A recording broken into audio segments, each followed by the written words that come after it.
We'll see how it all unfolds. Usually the third Saturday in October. This time it's the fourth. It'll still be fun, and Ron Franklin is ready. Ron?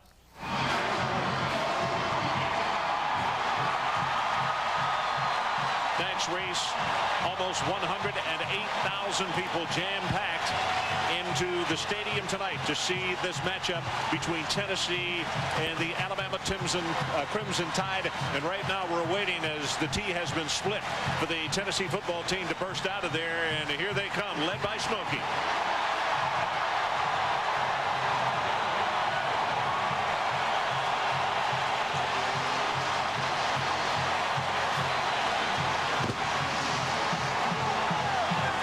We will take a break. Can Tennessee make it 8 in a row? Kickoff coming up shortly.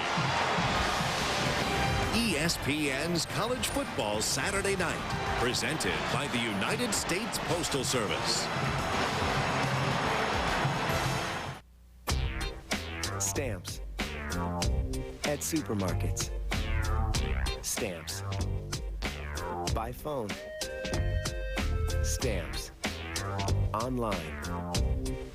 Stamps. At ATMs. Along with your local post office. Wherever you find this symbol, you'll find stamps.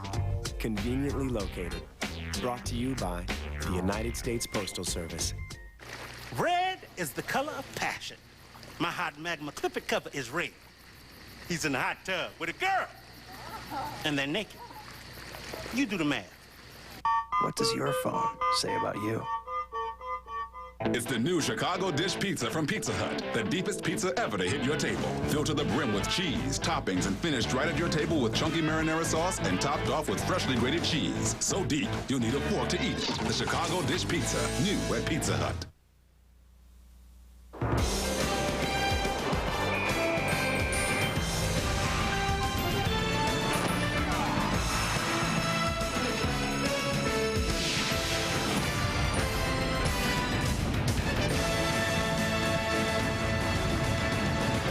Welcome to ESPN's College Football Saturday Night, presented by the United States Postal Service.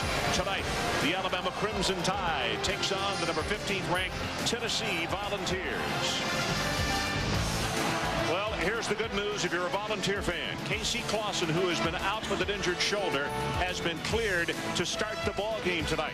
But here is the bad news. All-everything wide receiver Kelly Washington, concussion 2 weeks ago at Georgia, has not been cleared. He's on the sideline. He will not play at all tonight. Hi, everybody. Ron Franklin, and welcome to a jam-packed house here in Knoxville. And, Mike, I can't think of a worse thing for Philip Fulmer. He does get his quarterback back, but the other guy that he can't afford to lose is Kelly Washington. They need the big play in a game like this against this Alabama defense. And, Ron, it's a chance for somebody on this Tennessee team to step up and really do a job, fill in for Kelly Washington. But they're going against an Alabama defense that has 23 sacks in 7 games, and you can't run on them. 2.3 yards per rush. That's what they're giving up. So somebody's got to come through for Tennessee. Special game plan, I would imagine, as you look at Coach Fran. Second year for Dennis Francione as the head man at Alabama. And across the way, Philip Fulmer, he played here, was an outstanding offensive lineman. Now with his 10th season as the Tennessee head coach, a winning percentage of almost 82%. The series, well, Alabama holds the edge there, but look at the bottom line. Tennessee has won the last 7, first team ever to beat Alabama 7 straight times, and they've won those games from almost 15 points a game. Tennessee won the toss, they deferred, and Alabama will receive. The weather, we didn't think it was going to be a problem. We have a really heavy mist falling here in the Knoxville area. We'll keep an eye on it because the ball could begin to get slick, as thick as this mist is coming down. Triandos Lucas, the deep man, as Newman will kick it off. Also Hudson back at a dual safety. That's Triandos right there. Ray Hudson wears number 27. What a matchup this always is. Here comes the kick. It is returnable. On the run from the 9-yard line is Luke. Right up the middle. 20. runs into his own man, going to be stopped as he gets to the 26-yard line. And let's take a look at the starters in this ball game tonight. Tyler Watts, the senior out of Pelham. Now talk about injuries. Boy, this is a tough kid, very durable, but he has been out of the lineup more than he has been in it the last 4 weeks. But tonight he gets the start, and it will depend on his healthiness whether we see Brody Croyle coming in early on or if Tyler can stay healthy. 4-3 the defense by Tennessee. Linebackers bounce around, they stay at home, and a pass on first down is going to go complete, and it'll be a loss of 2 to McLean. So here are the other specialists. Williams and McLean in the backfield. Sam Collins and Triandos Luke, the wide receivers. Donald Clark, good catching tight end, is on the outside. Smiley, very physical player. Brent is probably the best up here, and Portis probably the second best as far as grading out. The Alabama line extremely physical. They like to challenge you.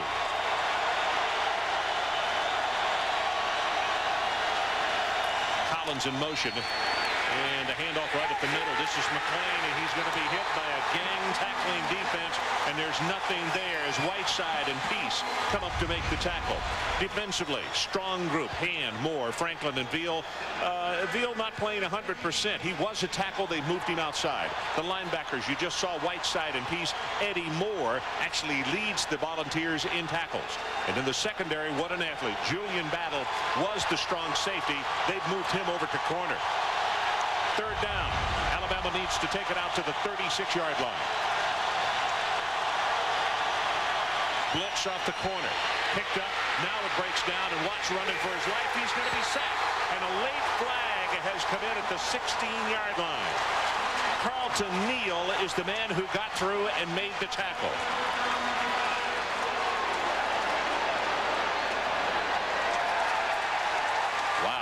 Insult to injury, Mike. Yeah, sometimes when you lose a star player, everybody picks it up. And that's why, as a coach in the locker room before the ball game, when you explain that Kelly Washington's not playing, everybody has to raise the level. Well, about to kick here, Mike. One of the great, I think, gutsy stories at this conference. The foul is holding by the offense. That foul is declined. Be fourth down. Lane Bearden, who injured a knee.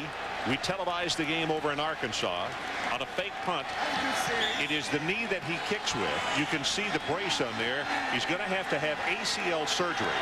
But he just told his coaches, I demand to kick. I can do it. I can't cover, but I can kick.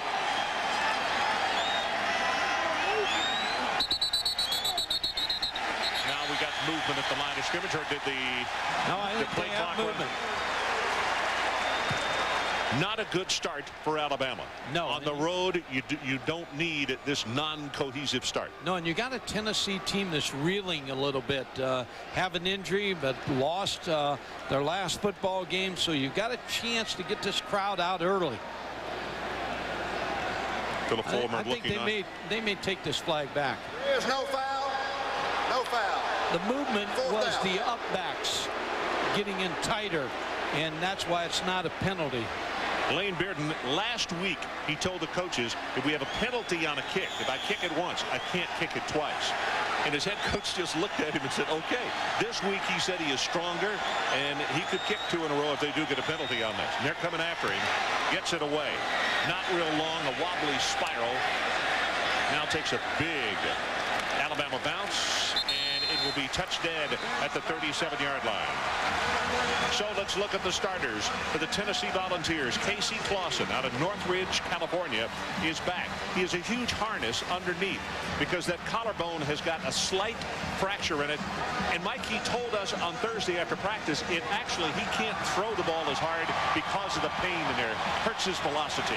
Ron, I look for a lot of screens, a lot of quick passes, a lot of draws and traps to try to slow down this rush to keep them away from Casey Clausen. One tight end and 2 backs. You see Alabama shifting, short drop, throws the first pass, got it complete right over the middle. It's enough for the first down. Tony Brown, the sophomore out of Lauderdale Lakes, Florida, catches it for 12 yards. Here are the other specialists. Jabari Davis and Troy Fleming in the backfield. Tony Brown, who you just saw, and Leonard Scott, and a really outstanding tight end in Jason Witten. Up front with the offensive line, Munoz is back after a year's absence with a knee injury. Probably Oven Husel is the man who grades out the best, along with Scott Wells, who was the anchor right there in the middle. So Tennessee comes out very positive offense and very positive on defense as they pick up first down on their first play. Jabari Davis, the ball carrier. He'll go for maybe 1 yard, and Moorhead is the man who makes the tackle. Here's that front four. And Mike, you think that this is as good a front four as anybody has in college football? Might be the best. I thought Miami had the best defensive front, but maybe Alabama's better. Boy, very, very physical. And some guys who can really run, particularly Wortham, Roach, and Brooks Daniels as far as the linebackers in the secondary. How about these guys? They're going to be challenged, both the corners, Dixon especially. Pepra is a guy that has had to play. He's out of Plano East in Texas. Had to play as a freshman, and he has accounted for himself very well. Pass caught by the tight end. That's Witten. Witten still on his feet, and finally inside the 35. He's the young man who got the winner against Arkansas in overtime number 6. He is a load at 6'6", 265 pounds. Carl Torbush talked about to his defense that we had problems tackling him last year, and they missed the first tackle, the chance they get to bring Jason Witten down. So Tennessee has come out on fire. Everything they did defensively was right. So far on the offense, everything they've done has been right on. It is a first down at the 32 of the Crimson Tide. Clausen, short drop again. Going to go for the end zone, and this is going to be overthrown as miscommunication here. Looking back at the line of scrimmage, the wide receiver just said, wrong route. I think I ran it. Adrian Karsten down on the sideline. Welcome back, my friend. What do you got for us? Fun to be back. Ron, I've got the surprise of the Alabama coaches when they came out and they didn't see number 15, Kelly Washington, warming up. Now, what does this mean to Alabama's defense? Number one, they don't have to worry about a guy who's even a decoy when he's not a receiver. Number two, they don't have to worry about the man who's responsible for over 1/3 of Tennessee's first downs. That means they can go after Casey Clausen, and hit him as many plays as possible. Okay, Adrian, thanks. We look forward to hearing from you tonight. So far, Clausen has not been touched in the ball game. Second down, a quick out pass, gets it in the flat, and that ball is overthrown. That's Tinsley. He picked the ball up. They're going to say, was this a backward pass? If it is, it's an Alabama touchdown. No signal until the official says right here, touchdown. 65 yards as the ball was thrown away from the line of scrimmage. Gerald Dixon.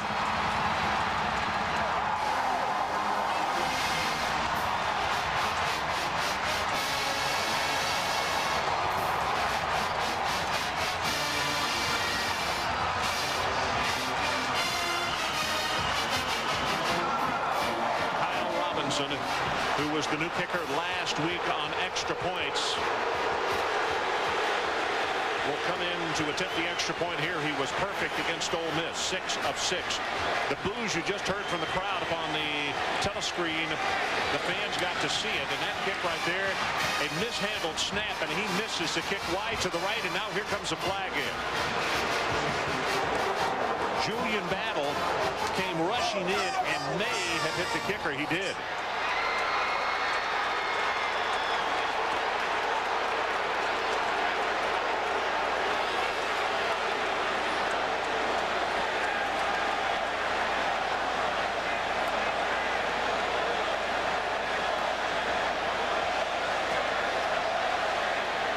So Doyle Jackson sorts things out. The penalty half the distance to the goal line. We're going to show you this play in a moment. Foul was roughing the kicker by the defense. Foul will be half the distance to goal, followed by a try. A mistake by the Tennessee defense there. Special teams giving Alabama a second chance. Should have been 6-0, but they roughed the kicker. And Robinson will get a chance to do it again to keep his streak alive. As I said, 6 of 6 last week against Ole Miss. Now make it 7 of 7. Another flag is down.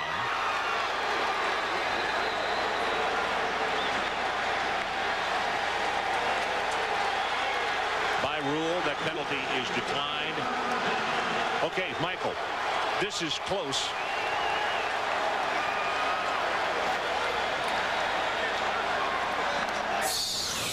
close, Ron. When you look at Casey Clausen, he's about the 42, and I think he throws the ball out to Derek Tinsley about the same area, the 42-yard line. Gerald Dixon, watch his feet right here, and watch where he's throwing. I believe it's a pretty good call by the officials. I do too, and I'll tell you what, it shows how really right on the officials were, Mike, that I think it is less than a half a yard, but it was a backwards pass, and it can be advanced. Yeah, and Gerald Dixon wisely picked up that football, didn't wait for any referee to say, hey, it's a backward pass. That's a good defensive move. So officially 68 yards on the fumble return, and we'll take a timeout. 11:23 left in this opening period, and Bama strikes first.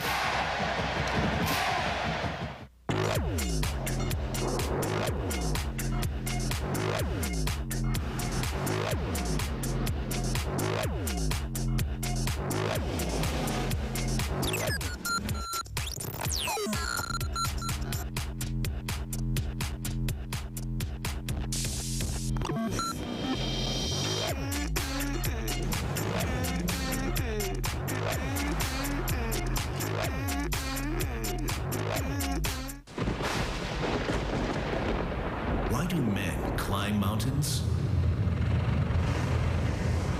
Because they can. And an Arctic Cat can climb mountains like no other ATV. Now you can own an Arctic Cat ATV for no money down, no payments, no interest for 6 months. And we'll add a $399 winch for only $69. Arctic Cat. More to go on. 7825, code 6.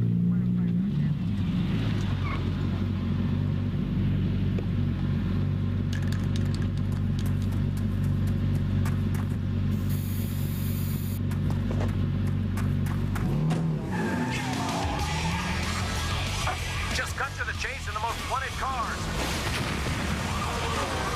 Need for Speed, Hot Pursuit 2. Rated E for everyone. EA Games. Challenge everything.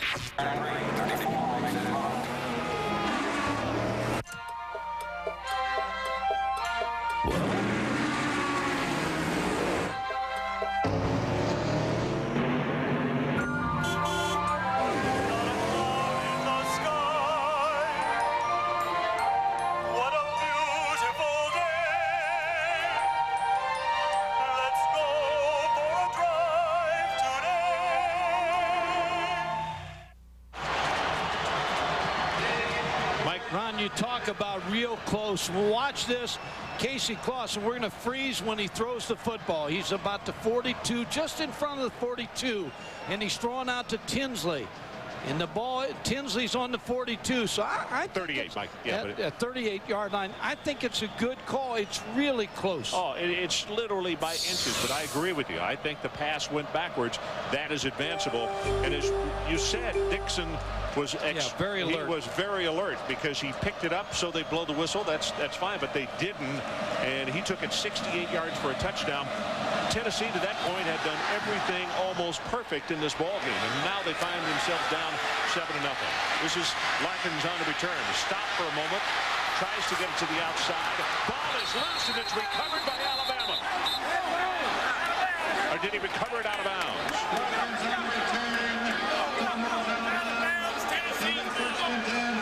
Okay, 1st and 10 Tennessee, and the ball will come back to where the ball was fumbled.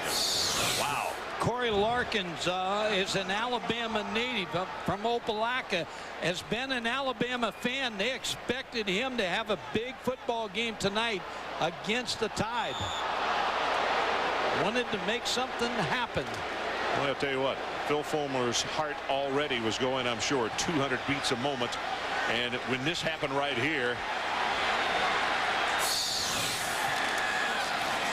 straight up the middle, this is Davis.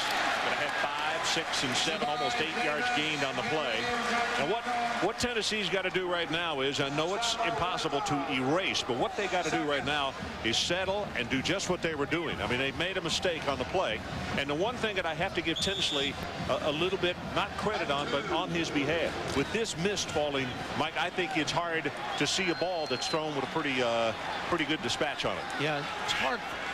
That's a tough catch when you go on that quick bubble screen. Here's the pitch. Flag is down. Davis hurdles the man. He'll have the first down as he takes it all the way out to the 37-yard line. Cornelius Wortham on the stop.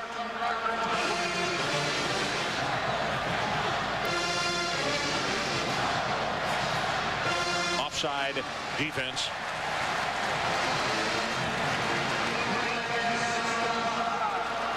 Ron, these teams do not like each other.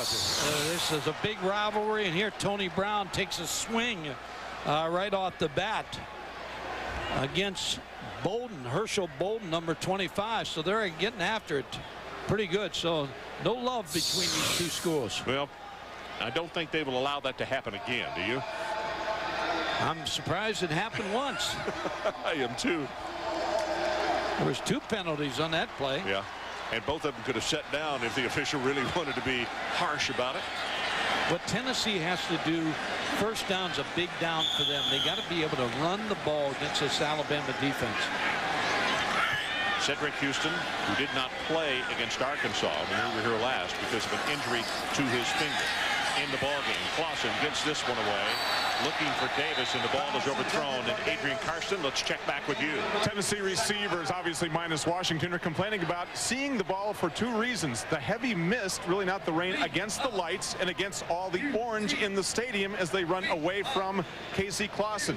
The ball gets lost in all of the mist, the lights, and all of the orange. Believe it or not, Ron, that's a complaint from the receivers. You know, Adrian, I really, that's the reason I said what I did about Tinsley. And as Mike said, that's a difficult pass to catch anyway.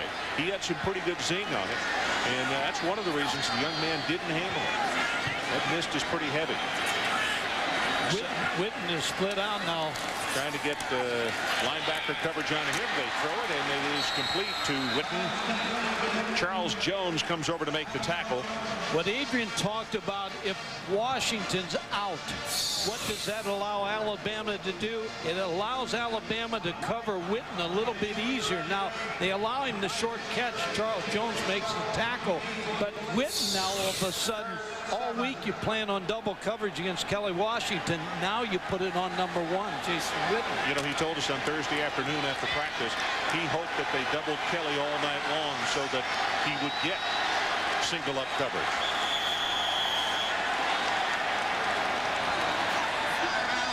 Timeout called by Tennessee, so we'll take it with him. 9:33 left in this opening quarter. Alabama 7-0.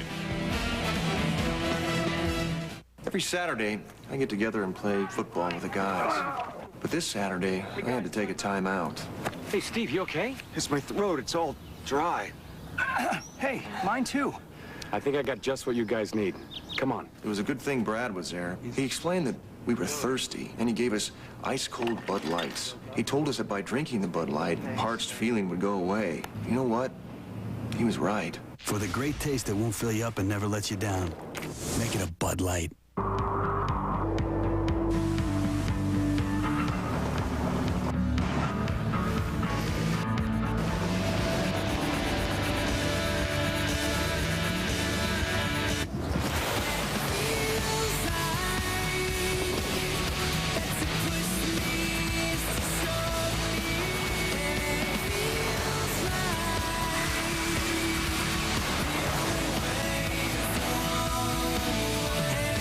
Gotta stop right there. Good girl. Today, I'm giving my daughter her first driving lesson. I'm Howard Simpson, auto insurance expert for Liberty Mutual. Teenagers are more likely to have an accident than anyone else. That's why I volunteer to teach kids road safety long before they get their license. Let's go, let's go. Whether it's teaching kids in high school or training professionals, we do whatever it takes to make roads safer. Liberty Mutual. It's more than insurance. It's insurance in action. You're never too old to learn.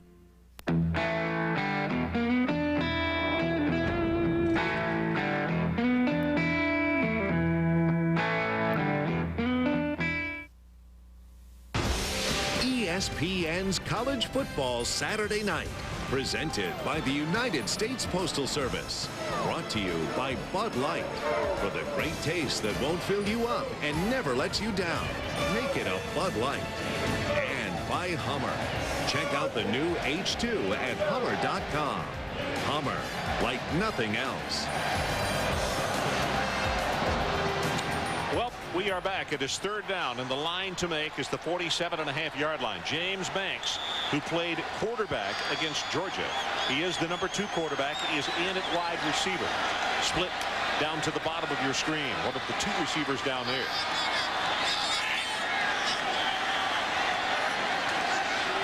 Clausen with an audible.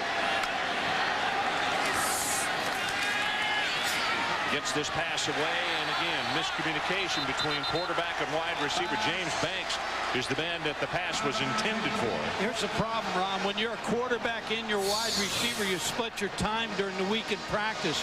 So he obviously runs the wrong route here. And again, the quarterback, when you're splitting time, sometimes you're not as well practiced as you should be in the ball game. Dustin Colquitt, he's a lefty. You see his average. And in this heavy mist that is coming down, that ball really tails away from you anyway. If you're accustomed to seeing the right footer, this could be a difficult handle for the deep man.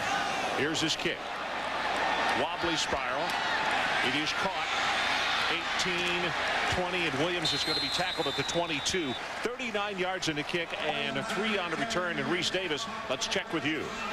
Ron, down in Kyle Field, Nebraska taking on Texas A&M. The Aggies have scored 40 or more in 3 straight games. Dustin Long firing out to Jerome Weber in the Aggies with a 14-7 lead, but Nebraska is now down on the doorstep trying to tie the game. And Matt Moore starting for UCLA. Stanford's up at the head. Okay, Reese, I tell you, Texas A&M changed their offensive coordinator, and they have not looked back. Yeah, they really have been. Smokey getting a little damp here tonight, but barking and cheering on for the team anyway. Here comes Tyler Watson, the option play, and he'll fight his way almost to the 30. One of the things that you forget about Tyler, not only his leadership ability and his understanding of the offense, he has become a really strong runner, Mike, and he's not an easy prey when it comes to, you got to come up and make the hit on him. But when you talk about that, he's 58 yards shy of 1,000 yards rushing, but he knows the offense. He's a coach on the field for Dennis Franchione. Beard and McClain and the I formation behind him. Haven't seen much of Beard tonight. He had an outstanding game last week against Ole Miss. Gets this handoff, and he bounces off a tackler and falls down at the 31-yard line. Not going to have the first, so it'll be third down and short. His Whiteside put the stop on him. Before the ball game, talking to the Alabama coaches, they talked about Santonio Beard. They figured he's going to have a big ball game. He's from Nashville. He's coming back in state. They say he's had a great week of practice and very focused for this football game. 7-0. If you just joined us, Alabama leads, and it came on a 68-yard fumble recovery, a backward pass that was picked up and returned. On third down, Watts drills it long, and it is almost intercepted. That is Rashad Baker who got back there. Clint Johnson, the intended receiver.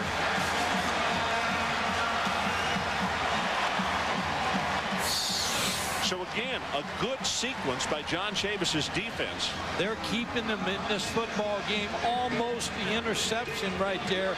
I believe Tyler Watts missed the open man, Sam Collins. Bearden to kick again. You can see him going to that towel, trying to dry off his hands. As the mist continues to come down, it's very heavy. About the midway point of this opening quarter, 7-0 Alabama. Tennessee's got the return on. Line drive kick off the side of his foot. Larkin picks it up at the last moment, gets by the first wave, but will not get by the second, and is stopped at the 28. They have to move Larkin up tighter because he's not getting a lot of depth, Bearden, on his punts. 44 yards on the kick and 4 on the return. We'll be right back. It's week 8 and the NFL Countdown team's on top of its game. That's a fact. We're in Dallas as Emmett rushes towards history. Unbelievable! Emmitt Smith has done it again. How do you go from nowhere to somewhere? Is Tommy Maddox the next Kurt Warner? Deuce dishes about his success in the Big Easy. Jim Haslett sings they're reborn. Plus John Madden and late-breaking news from Chris Mortensen. Sunday NFL Countdown, 11 a.m. on ESPN. Thanks. Come back again. Here we go. Get the action going. About time you got a new TV. Thank you, gentlemen. Folding seats, loads of space. If you love it, Chrysler PT Cruisers got a way to hold it. Sit. Oh.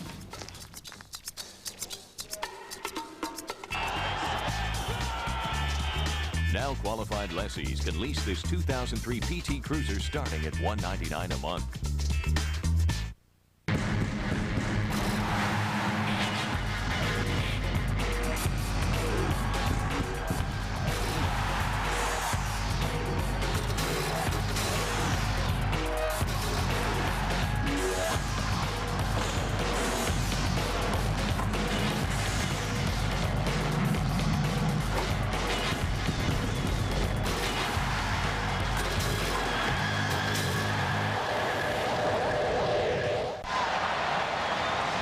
So welcome back to Knoxville as the heavy mist continues to fall. Tennessee on first down, and one of the things you're going to keep an eye on tonight. 12 yards on their very first play. It was a pass play. But since then, they've averaged only 2.5 yards per try on first downs. That's important for them to establish 4 or more yards on first down. Randy Sanders, the offensive coordinator, commented on that extensively, talking about how important it was for them to play in front of the chains. Clausen with another audible. And as you can see with that tight shot of Clausen just a moment ago, it's no longer missed. It's now pretty good rain coming down. Clausen zings this one, and it has it complete at the 39-yard line to Leonard Scott. Dixon with the man on the cover. Gerald Dixon, the guy who ran back the return for the touchdown. Ron, we had the game when Casey Clausen got hurt in the fourth quarter against Arkansas. He was 4 for 6 after that injury. Ran a couple quarterback draws, and the trainer was trying to get to him. He knew he was hurt. He stayed away from the trainer, so he didn't have to talk to him, so he didn't have to leave the game. Well, he told me also in the 5th overtime of a game that went 6, he said, I got hit in the back of the head, and he said, I think it helped ease some of the pain because I wasn't sure where I was. Volunteers for the first down. Again, the short drop, quick out pass, and boy, a miscommunication. That's 3 times in the ball game now that the receiver has run one route and Casey threw it somewhere else. Here's the injury to Casey Clausen in the fourth quarter when he got kicked and hurt, but hit the touchdown pass to Jason Witten in the overtime.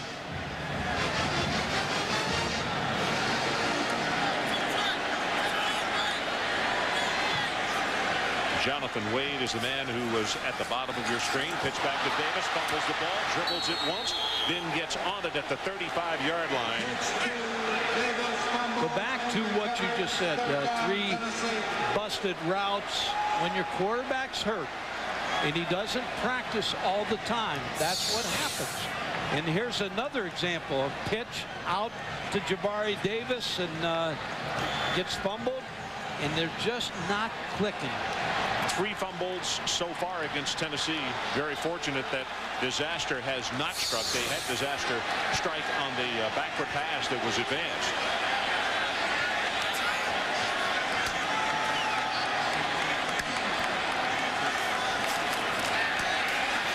Clausen gets this pass away, has it complete.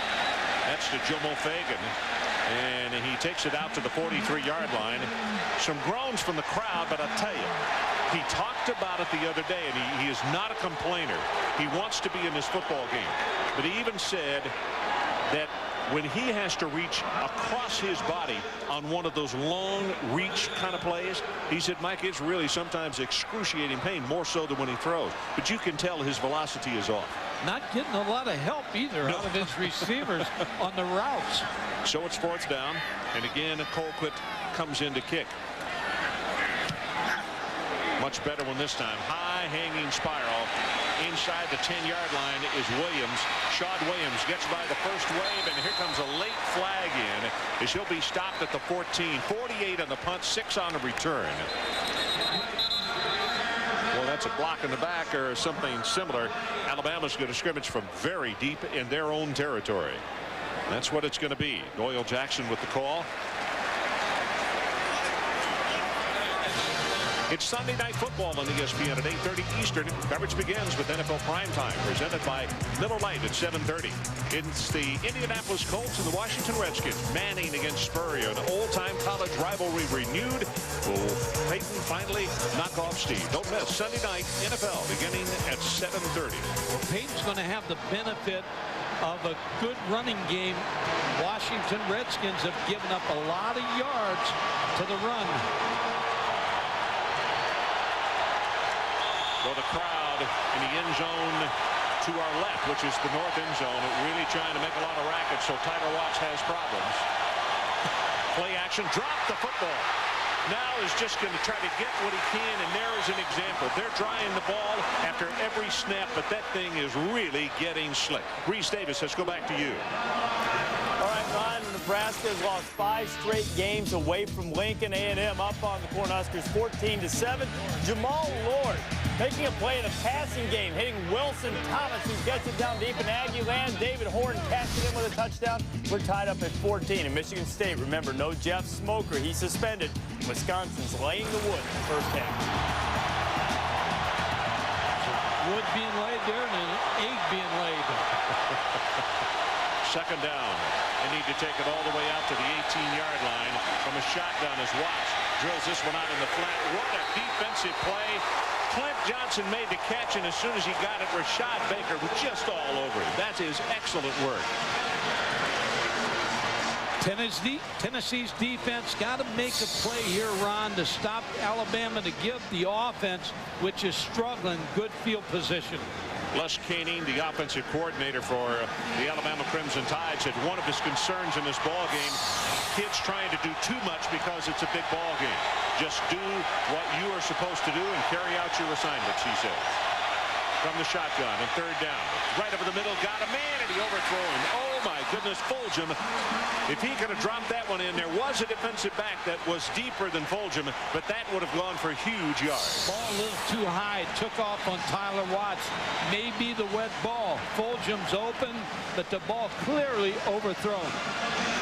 Reaction by Tyler Watts. Here's where Tennessee might go after this punt. I was going to ask you, Mike, if you were on the sideline, do you think that's what you would do? I would do two things. I'd go after the punt. I'd move my punt receiver up a little bit. You're right. He's too deep because he's been kicking in front of him, but then getting a 10 or 15-yard bounce. He's 40 yards deep.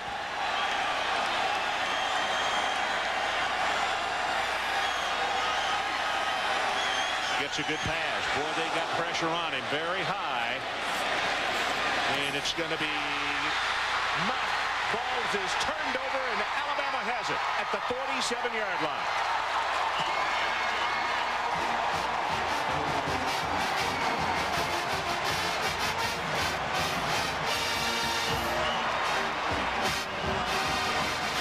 Another break for the Tide. Chris James got down on special teams to make the recovery.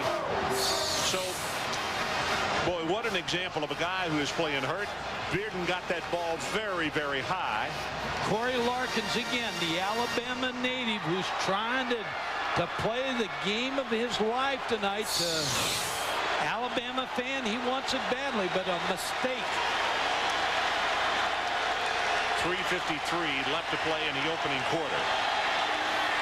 Alabama 7-0, and that came off a turnover by Tennessee. Much better field position now. Here comes the option. This is Hudson. Turns the corner. 50, 35, 40. Look out. Finally going to be tackled inside the 35 by Julian Battle. 22 yards, and Hudson, who gives you a change of pace from Beard and also Shad Williams. It's a tailback by committee. You got Santonio Beard, you got Shad Williams, Ray Hudson, who is a very speedy 5'11", 194, took that option play from Tyler Watts and worked his way upfield. Crimson Tide now trying to put an offensive touchdown on the board. First down, new line of scrimmage just outside the 31 of Tennessee. That movement, left tackle. Looked like Wesley Britt. Or was it Mathis? Mathis. Yeah, it was Mathis. A lot of checks at the line of scrimmage, and with this noise,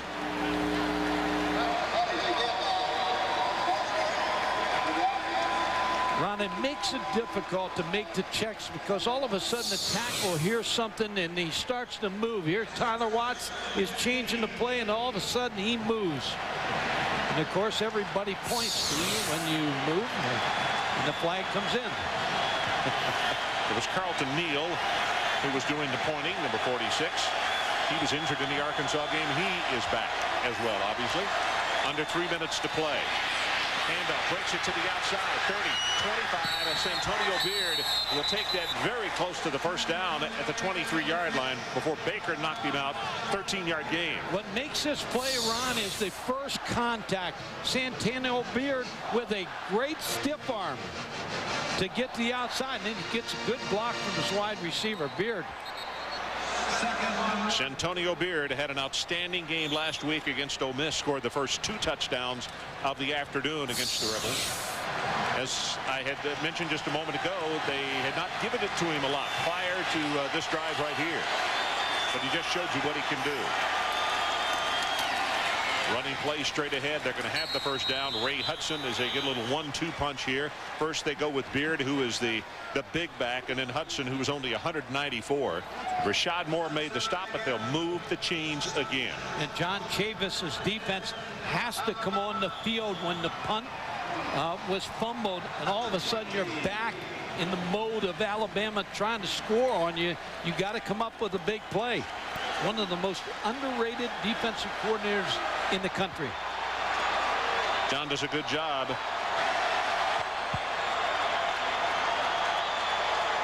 Just under 2.5 minutes to play. Here comes the option to the open side of the field. Watts going to be hit. No place to pitch it. Better put it away. And he's down at the 20-yard line, which is back to the line of scrimmage. Omari Hand on the tackle, and Reese Davis. What do you got for us? Ron, next Saturday night when you guys see the Dogs against the Gators, Georgia can wrap up the SEC East. Taking on Kentucky this afternoon, David Green threw 4 touchdown passes, 3 of them to Terrence Edwards. Edwards into the house there, and Georgia rolls over Kentucky by a count of 52-24. And look what Auburn did to LSU. Created 5 turnovers, and they blitzed the Bayou Bengals 31-7. Well, this time next Saturday night, Mike, we will be in Jacksonville for the cocktail party. Game between Florida and Georgia. I formation. Fakes it to Beard this time. Gonna run. Watch at the 15, and he'll take it close to the 14, but they say down at the 15-yard line. Whiteside and Moore combining on the stop. And now big down right here, because I'm sure that Coach Fran would like to have 7 rather than a field goal. Watch Santonio Beard with the block there, Ron. It set that whole play up. Tyler Watts scrambling for yardage. Fulgham checks into the lineup. Shawn Williams comes into the lineup. It'll be 3rd down, and the line to make for the Crimson Tide just barely inside the 10-yard line. They lead it 7-0, looking for more. Blitz coming right up the middle. They pick it up, and now it's been whistled down. Maybe delay a game. Boy, I think you're right. You talk about changing a play call from 3rd and 5 to 3rd and 10.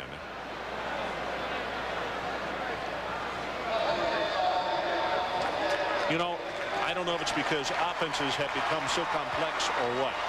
Or getting the signals in. I have never seen in one season so many delay of game penalties as we have had this year. I think you've hit both things. Signals take a long time to go in, and the quarterback takes a long time at the line of scrimmage to get his play called to change it. Santonio Beard is the only man in the backfield along with Watts. Good protection. Now it breaks down. He's hit, and his offensive lineman knocks him down. Wesley Britt backed into him, and Tyler had no place to go. That's counted as a sack, even though Britt knocked him down. Second time that they've gotten to him tonight, and now it's field goal time. Not a bad move by Tyler Watts not to throw the football, because he couldn't get anything on it. Britt's right back in the backfield. Rashad Moore pushed him right into Tyler Watts.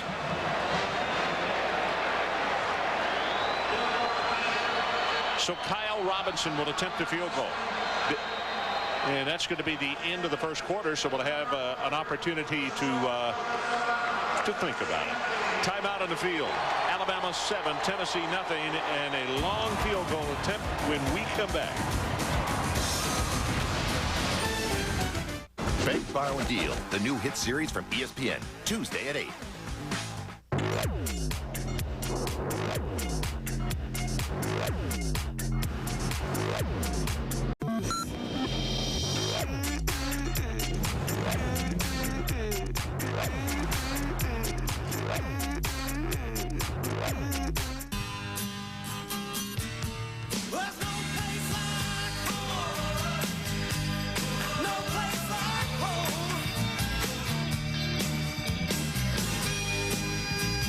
For over 60 years, Owens Corning has been advancing the science of insulation, roofing, siding, sound control, and more. And everything we've learned, we've put into one very special place, your home. Owens Corning, innovations for living.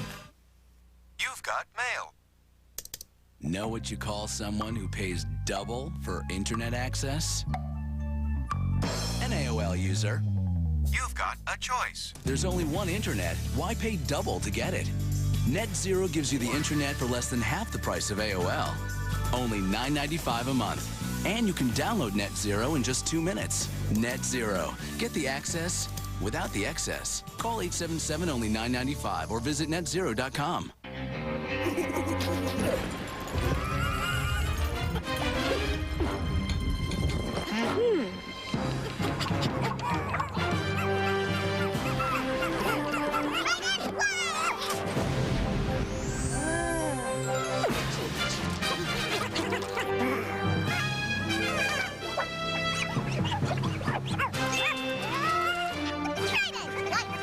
Chew Trident White. Smile brighter.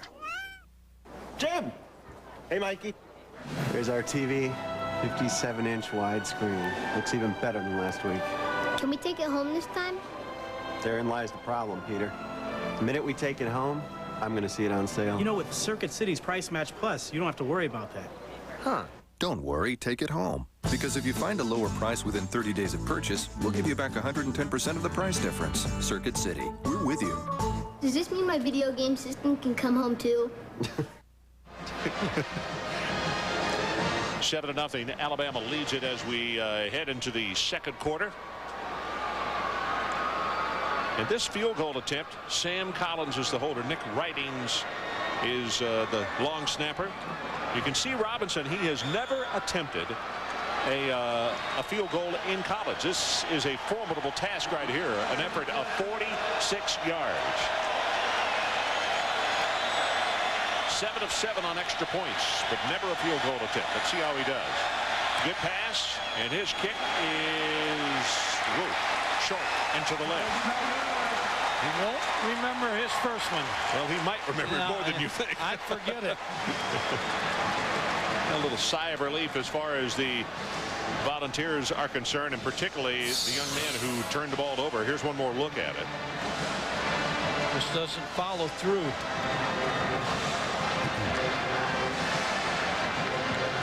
Larkins is the man who fumbled the ball, and he's the one who you see the sigh of relief on his face.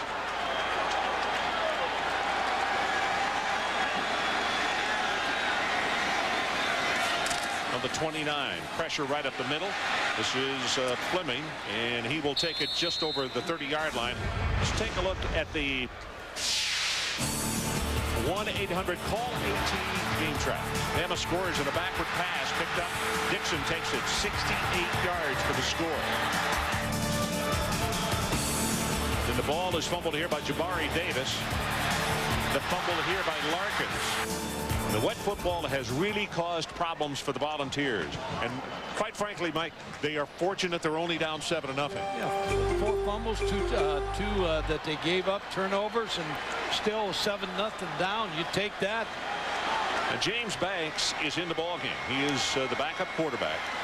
Lawson is there. He's going to take the snap. They're going to try to run an option with him, and he's going to be knocked down at the 25-yard line. McKay Lozier is there to spoil the play. And Carl Torbush talked about when Banks comes into the game, they expect James Banks to run the football.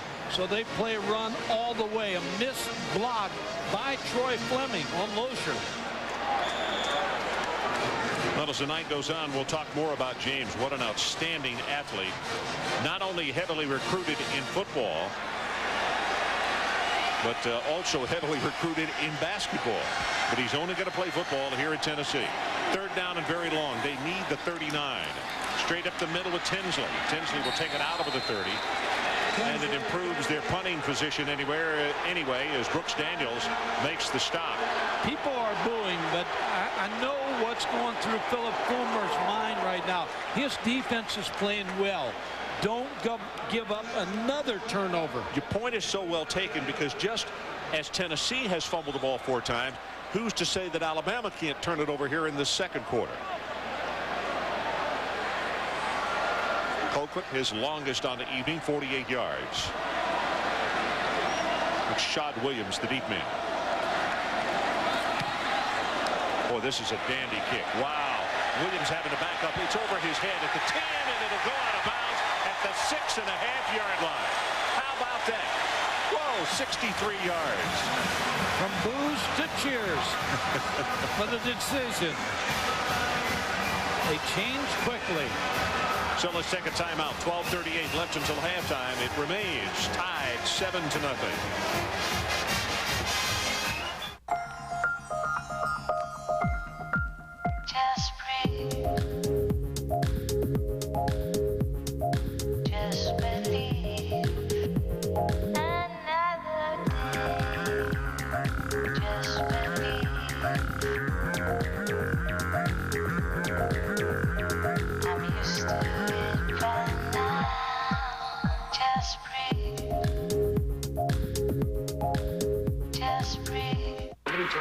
Yo, me, where's the dip? Only Tostitos Scoops have the bite-sized bowl-shaped design that's perfect for dipping and dunking every time. I thought that was a myth. So however you like to dip, there's only one Dip Lovers chip. I own this court. Yeah. No, I really own this court. You guys got to go.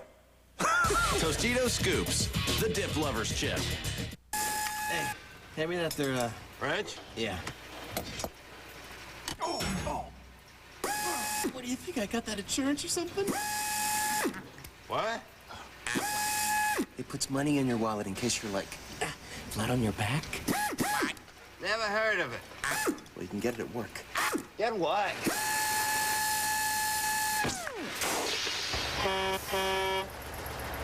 Aflac. Ask about it at work.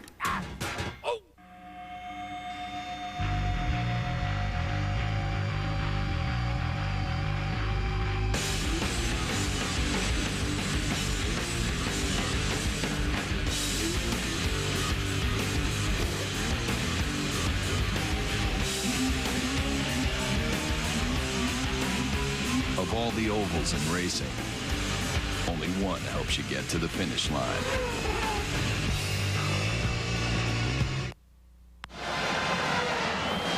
Casey Clausen on the far sideline. He's okay. I mean, that collarbone is still got a problem. It'll probably be another 3 weeks before that pain is gone. He's heavily strapped underneath the shoulder pads. We'll get a report from Adrian when they go back on offense about his trip to the sideline. Shad Williams, the lone setback in that Alabama backfield. He gets the handoff right up the middle, breaks it out, spins off. He's open at the 15, at the 20, and he's going to take it out to the 26-yard line. Remember what happened on the opening play in Fayetteville? They gave it to him on, what do you call the smoke draw? Smoke draw. It's a turn back blocking, and all you do is run to daylight, miss tackle in the secondary, spins. 18 yards, a good spin right there. He had 80 yards, a touchdown on the opening play of the Arkansas game in Fayetteville. And right here, he gives them some terrific breathing room as the new line of scrimmage is out at the 25. Right up the middle at the 30, now the 32. And here you come, see, with a totally different kind of back. Beard is not going to run away from you like Williams, but if you get close to him, he's going to knock you down because he is a muscle kind of runner. Well, he's 225 pounds, 138 yards against Ole Miss, 5 touchdowns. That's pretty good, pretty fair afternoon. Well, they bring him out of the ball game now, and they bring Shad Williams back in. The junior out of Andrews played initially at Texas Tech. Well, they give it to him, and he's going to be hit behind the line of scrimmage. Carlton Neal all over Shawn Williams. Now it's going to be third down. One of these teams is going to take over the running game. Alabama has a better chance of taking over this game with the run than does Tennessee, because Tennessee hasn't established a running back. You look at Beard, rushes this year. Williams, 7 touchdowns for Beard, 2 for Williams, and then throw in the Hudson, like you said. Beard 3 carries, 21 yards, and he is back in the lineup. Now you see him moving up, so it's a pass play probably. They bring him into protection, and that's what he's going to do. Going to go on top, and the ball tipped away, and now it's intercepted by Baker. Tipped by Eddie Moore, the leading tackler on this football team, and he reached up in a very deep drop and tipped the ball, and Baker was right there. As soon as the back from Alabama moved up, you knew that Tyler Watts was automatic into the fade. Trying to get the fade route. Watch number 37 right here. Tip the ball. They tried to get the ball to Fulgham again. Eddie Moore with the tip. Eddie Moore with the tip. Baker with the reception. Well, Eddie Moore, we visited with him after practice on Thursday. Extremely pumped about this game tonight as a senior. And he tipped it just now and helped Baker get his 4th interception of the season. On first down, to go with the running play. And it'll be maybe for a couple of yards as Cedric Houston is back in the lineup. And Reese Davis, let's check back with you. Well, if anyone is still doubting the Fighting Irish run, you ought to just take a look at what happened at the Doak this afternoon. Ryan Grant bursting through a hole, and Notre Dame opened up a can of whooping. This thing not as close as the score indicated as Notre Dame runs away from the Seminoles. They end up winning at 34-24. Miami had a fight for a while, but they survived and remain unbeaten. Hey, thanks, Reese. You have to be impressed with Notre Dame, and conversely, that's as bad as I've ever seen Florida State play. They couldn't have caught a cold today. I mean, they dropped everything offensively and defensively that came to them. But give the credit to the Irish. Under pressure. Now he dumps it off. It's Witten, the tight end, and he'll have the first down. Wortham is the man who makes the tackle. Jason Witten, Mike, is quite a story. I asked him after practice the other day, I said, Jason, who did you almost go to school with? And he said, I almost went to school at Michigan. And I said, why did you change your mind? He said, they told me I was going to have to play tight end. And he said, I wanted to be either a linebacker or I wanted to be a defensive end. So I turned him down. Tennessee brought me here as a linebacker / defensive end, and then I got that call. Come to the head coach's office, and Philip said, we want you to play tight end. So he said, I'm a team guy. I'll do whatever. So Michigan missed out on him as a tight end, and I'll tell you, he is a great one. Only a junior. That ball's knocked down at the last moment. Tony Brown, the intended receiver, and now here comes the flag against Herschel Bolden. To add to that story, Randy Sanders was a coach from Tennessee recruiting Witten, but he knew he was going to be a tight end. But he didn't tell him because he knew they would lose him, because that's the reason Michigan lost. That's one of those presents. Surprise. Here's the penalty on Bolden against Tony Brown. Interesting. Jason Witten from a little town of 8,000. As you see Clausen getting hit here, and that's one of the few times that he's been bumped tonight. Well, Tennessee can stick this in the end zone, and that all the mistakes they've had in the first half, it would be big. Gerald Riggs, the highly touted freshman out of Chattanooga, checks into the lineup. This is going to be a run. It's got to be a run because they don't use him that much in pass pattern. Here, Clausen under pressure, runs out of harm's way. He wants to throw it. He doesn't want to run this thing, and he slides down. That's Freddie Rode who gets there to him. And let's check with Adrian down on the sideline. Adrian. Listening to the conversation between his coordinator, Randy Sanders, and Casey, who claims, I don't have any more pain than I was practicing with all week. But Ron, keep something in mind here. He and Kelly Washington are roommates, and he told me there are little winks of an eye, nod of a head, a little give of the heel, a little signal he'll give Washington because he was his primary receiver. Without him in there, we're giving up the man who accounts for about 20 yards per catch, and that has to affect his roommate, Casey Clausen. Ron Riggs is in here to get this offense going right here at tailback. Well, he is the guy that they think can separate himself from the other backs. He gets the handoff, burst right up the middle, almost broke off a tackle, and he'll take it inside the 25. Kendall Moorhead made the stop on him. And when you talk to every Tennessee coach, they say it's a matter of time till Gerald Riggs takes over, but he doesn't know the pass blocking as a freshman. He's going to go out of the game again. And it happens all over the country. Has nothing to do with the kids' aptitude about football. New terminology, new offense. All of a sudden, classes hit. Ladies walk around the campus. There's a lot of things going on.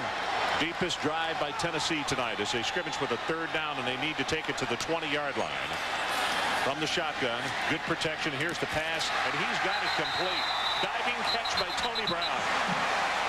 Well, that was a great catch. You know, here's the situation with Clausen. We talk about his injury and how much pain he is in to throw the football as you look one more time as he throws to Brown. And you can see he's short-arming that ball. So for all the people that are booing of why Philip and Randy Sanders are using the offensive calls that they're using, you got to have him because he's the veteran. But he cannot burn you deep. So I think you look for Tennessee to change, Alabama to change their defense a little bit in the second half if they're not already doing it right now. Gerald Riggs back in the ball game, Ron, at tailback. Pressure. Clausen is down. Great pressure by Moorhead, and that's the 3rd time that they've gotten to the Tennessee quarterbacks tonight. This is a front. When you look at Moorhead, Kenny King, Jared Johnson, and Antoine Oldham, just a missed block right there on Moorhead. Kendall out of Memphis, Tennessee. Has 20 career sacks. Now Tinsley checks into the lineup, and Tennessee's going to call a timeout. Tinsley, a man that they like to throw to. But they're going to talk it over. 6 minutes and 50 seconds left until halftime, and it remains Alabama 7-0. We'll be right back. Stamps. At supermarkets. Stamps. By phone. Stamps. Online. Stamps. At ATMs. Along with your local post office, wherever you find this symbol, you'll find stamps. Conveniently located. Brought to you by the United States Postal Service. Just breathe. Just believe. Another day. Just believe. I'm used to it by now. Just breathe. Just breathe. Intelligence is not limited to humans. Proof. Make a collect call, Mr. Frisky. Witness him dialing down the center at 1-800-CALLATT. Even he knows it's free for you and cheap for them. Come on. Huh? Monkey always gets the girl. Save on every call. Dial 1-800-CALL-ATT for collect calls. Hope you're happy. Get more than 100 additional games with the ESPN Game Plan College Football Pay-Per-View Package. It's maximum college football. To order, call your local cable operator, DirecTV, or Dish Network. ESPN's College Football Saturday Night, presented by the United States Postal Service, and in part by Excellent, the super thin digital camera that takes quick and easy shots from Casio. Welcome back to a rainy and damp night in Knoxville, Tennessee, but it's a matchup between Tennessee and Alabama, and it's always eventful.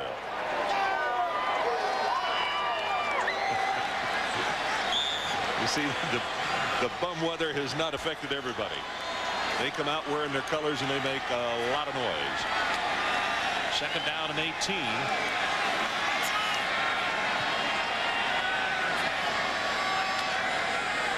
Clausen, here comes a blitz off the corner. They pick up one side, and the screen pass incomplete as the pressure was coming from Wayne Bacon. You figured it was going to be a screen, second and long yardage. Carl Torbush brings Bacon on the blitz, and there's nobody out there to even receive the football. Well, what happened, I think if you look in the middle of the line, Troy Fleming got grabbed by either the defensive end or the defensive tackle, and he couldn't get out as the defensive lineman recognized the play immediately. Good defensive play if you don't get caught. Brody Croyle warming up on the Alabama sideline.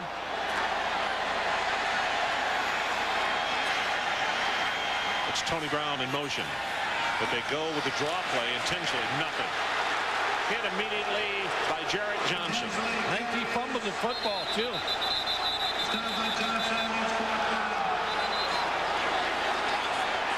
Officials not making a signal.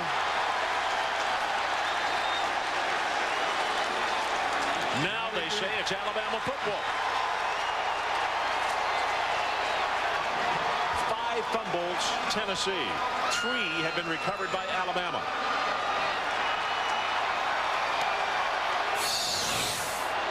Derek Tinsley gets the ball knocked out. Just laying there, and all of a sudden, and that's picked up by Derek Pope. Clausen, who makes the tackle. Johnson is the man who made the hit, and then the ball came out, and then you just see the players standing around. There comes the beanbag in, which means the ball has been turned over. So we'll take a timeout. 7-0, Alabama.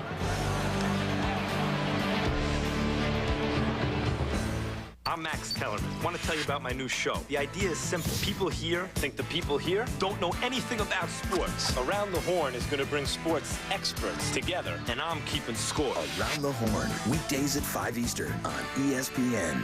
The NBA tips off on ESPN. Michael, Vince, and Kobe take the court in a primetime doubleheader. Wizards Raptors at 7, then Lakers Blazers at 9:30. Wednesday on ESPN. This might be a good time to talk about the Michelin X1. Thanks to Michelin technology, it gives you long mileage and better wet braking than any rain tire. And that should make everyone on a wet road happy.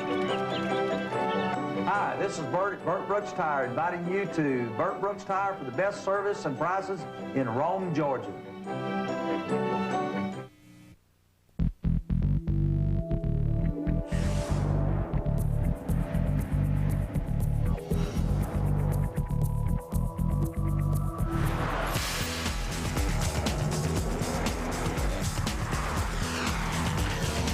Lexus GS. Driving the way you've never experienced it before. See your Atlanta area Lexus dealer.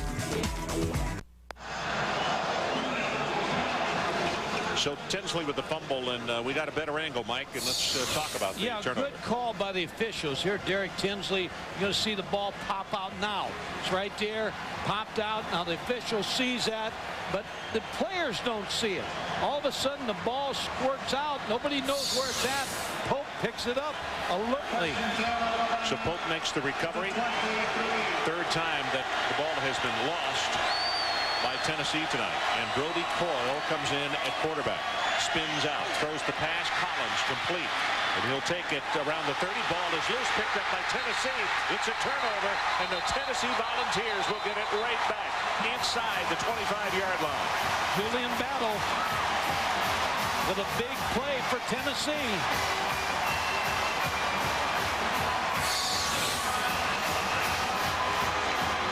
Ball passed out to Sam Collins. Battle does a nice job pulling it out. Jabril picks it up. Jabril Wilson there to help out also. You see the Battle picked it up and headed for the end zone line.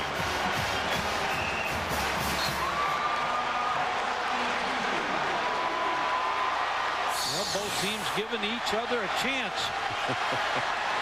Jabari Davis is the tailback, and he gets the handoff as the flag comes down, and it's going to be very short yardage as he'll take it in the vicinity of the 20-yard line.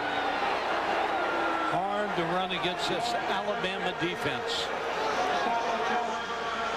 Front four. Sloppy football game. Offside against Alabama. Reese Davis, let's go back to you.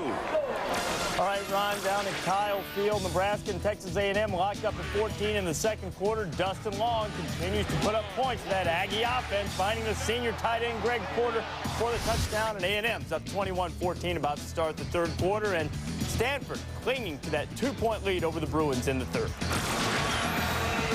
Okay, Reese, our situation about to go under 6 minutes to play in this opening half, and it's been a defensive struggle. No offensive touchdowns as yet. The lone score came on a backwards pass picked up by Dixon of Alabama, and he took it 68 yards to score. Fleming bounces it outside, runs over one tackler, and he's very close to the yard marker for the first down as Petra comes over to make the hit. When you're not satisfied with your tailbacks, you move your fullback to the one-back set. Troy Fleming is that back.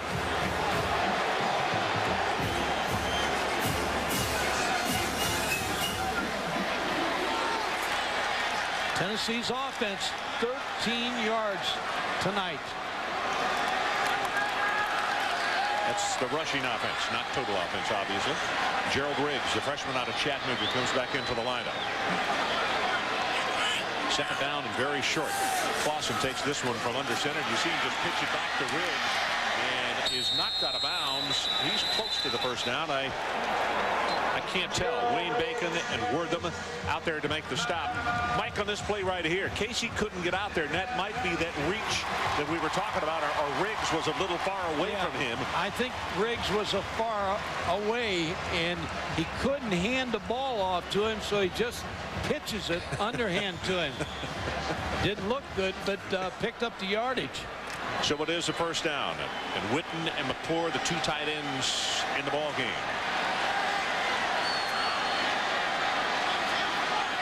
Try to run over here.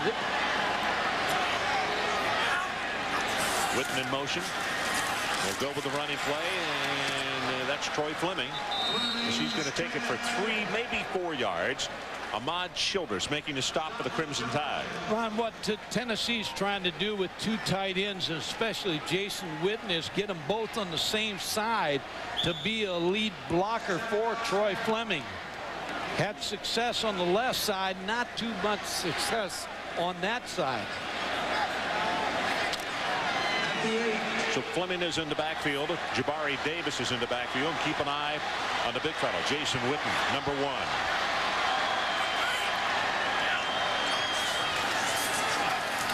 And they give it to Davis, lead blocker. Tries to hurdle the man. He'll get to the 6, and that's it. It'll be third down. Third down, it's still about 5. Freddie Rode defensively for the Crimson Tide. Now here's, Ron, where you do look for Witten or the fade route. Now Kelly Washington not in the ball game. His 6'4" frame. You miss the fade right here with him. Witten's very dangerous down here. Tinsley checks into the lineup, and watching Tennessee on their Thursday practices a couple of times this year, they like Tinsley scraping off the back of the big tight end, or if Witten is open, they get it to him. Well, you think it's some kind of flood over here. Yeah. Wade in motion. Pressure. Throws it. Intercepted by Alabama in the end zone. Charles Jones. Pressure on Casey Clausen by McKay Losher. Got after Clausen. Boy, real force right there. We'll take a timeout. 3:16 left until halftime, and the offensive coordinator, Randy Sanders, really upset. Lee Corso, future sportscaster star. Kirk, you can take the helmet off. Oh, okay. Whenever you're ready. I'll get it. Mind if I stand? Yo. Testing 1, 2, 3.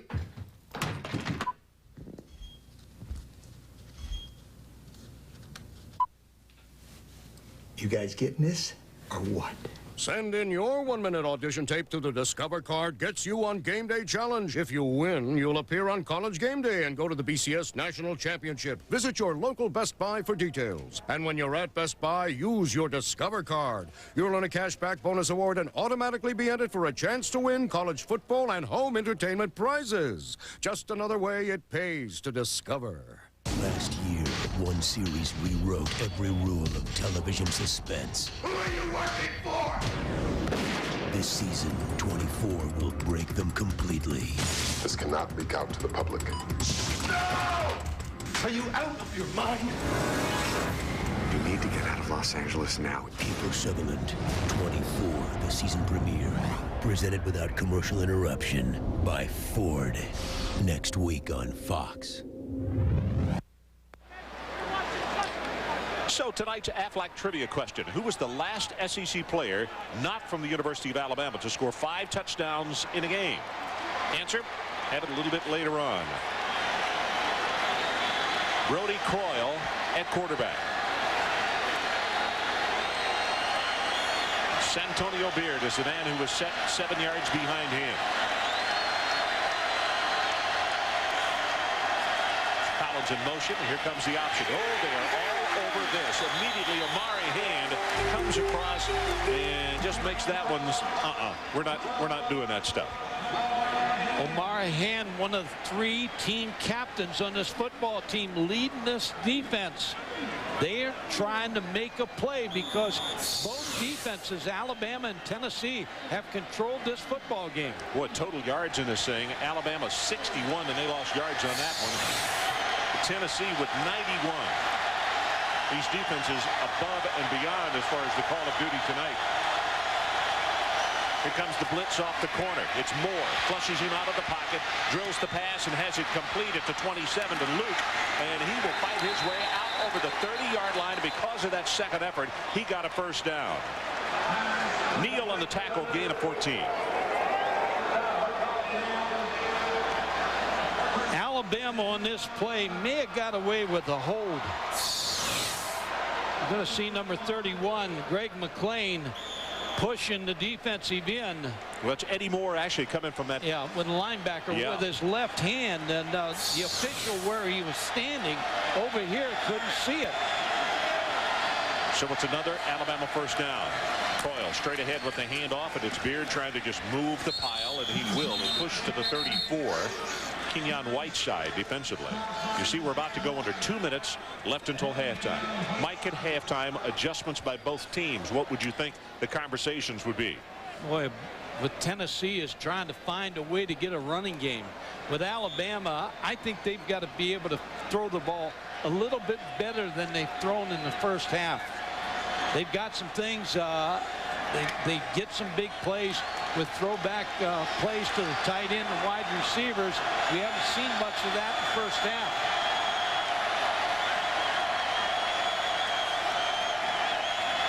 Option pass. Got a man, and it's overthrown Johnson. Clint Johnson, the intended receiver. And Reese Davis, let's check with you. All right, Ryan, coming up on the Saturn Halftime Report, we get you up to date on the World Series, see if the baseball season will end tonight. We'll also check in on dog days in the SEC as Georgia continues to roll on. And it apparently is quite easy being green, at least if you are from Notre Dame. The Irish make a statement. We'll see you at halftime. Okay, Reese. 7-0 Alabama, controlling the football.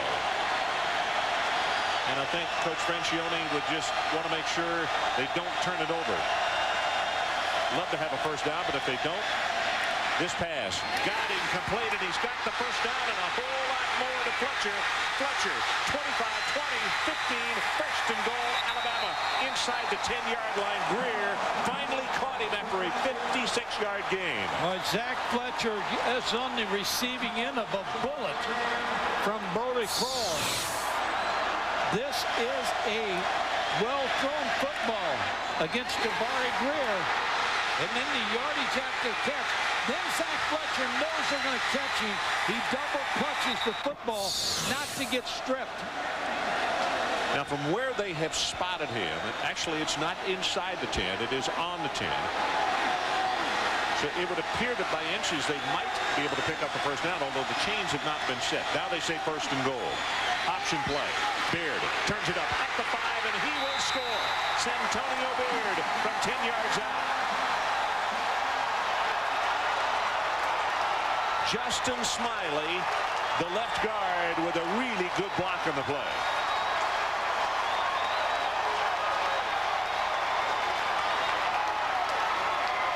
Net 14 points if they tackle on this extra point is big when Tennessee is struggling like they are on the offense. Yeah, and with the way that Alabama plays defense, you're exactly right. Volunteers going to have to come up with a playmaker, a big play guy in the second half. Robinson tries for his 8th extra point in a row, and he got it.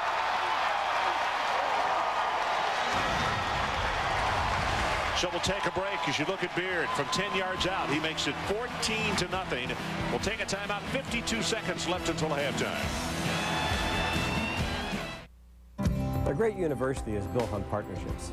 I'm John Shoemaker, president of the University of Tennessee.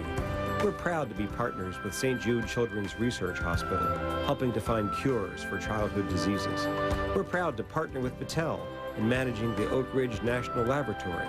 And we're very proud to be part of neighborhood revitalization and growth in Chattanooga. When we share our resources, everybody wins.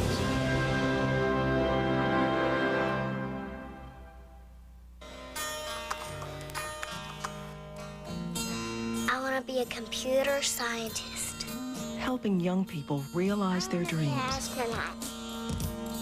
I want to be an accountant. It just may be the most important thing we do. I want to be a doctor.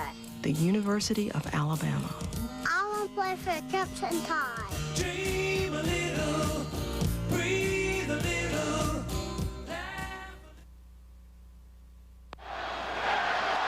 So welcome back. The light rain continues to fall here in Knoxville. But the folks from Tuscaloosa up and making a lot of racket. Their ball club on top 14-0. And as Mike pointed out, the way their defense is playing and with the struggles Tennessee is having on offense, particularly with Clausen not being close to 100%, it really makes a mountain to climb for the Volunteers. But their defense is going to have to step up along with their offense. Maybe they get a turnover and go for a touchdown as Alabama got help from their defense. Brody Croyle comes in and engineers that attack. See if Corey Larkins can get something in special teams for Tennessee. Michael Ziefel will kick it off.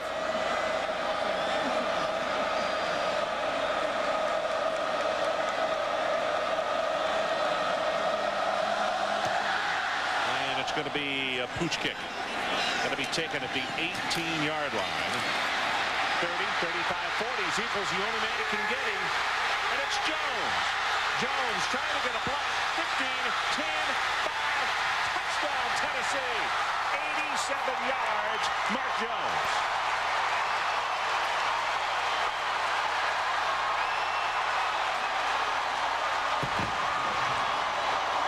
Well, that's what I was saying. They got to have somebody to step up and make a big play. And there you go. All of a sudden, momentum goes away from Alabama as they go to halftime and back to Tennessee. Special teams mistake. You pooched the kick, but the coverage was not good. Almost like they gave up on the coverage. Alex Walls, who has had problems with a groin injury, but he warmed up tonight, and the coaches said if we saw him, that means we think he's feeling okay. He is back in to attempt the extra point. Ball is down, and his kick is up and through. And now with 39 seconds showing on the clock until halftime, take another look. 87 yards by Jones. You see the break right here. They've just a wide open range. Now he makes the move there. There's only one man who gets a good block. That was Jabril Wilson, who was out front. And number 8 opened that up. Philip Fulmer with a little hug for Jones. I can understand why. I haven't seen any offense.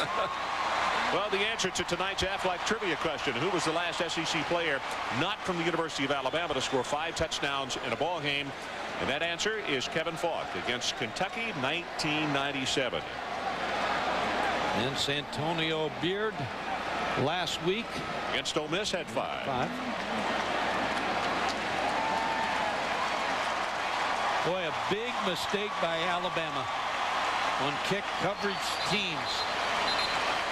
It got this Tennessee football team and the crowd back in this ball game. Yep, got them enthused.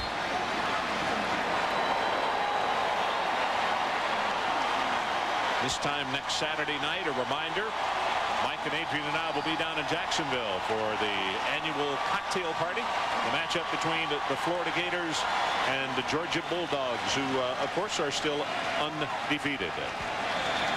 Triandos Luke, along with Ray Hudson, are the 2 deep people for the Alabama Crimson Tide. Newman will kick it off, and we'll see if the Crimson Tide can come up with an answer to what Jones just had, a return of 87 for a touchdown.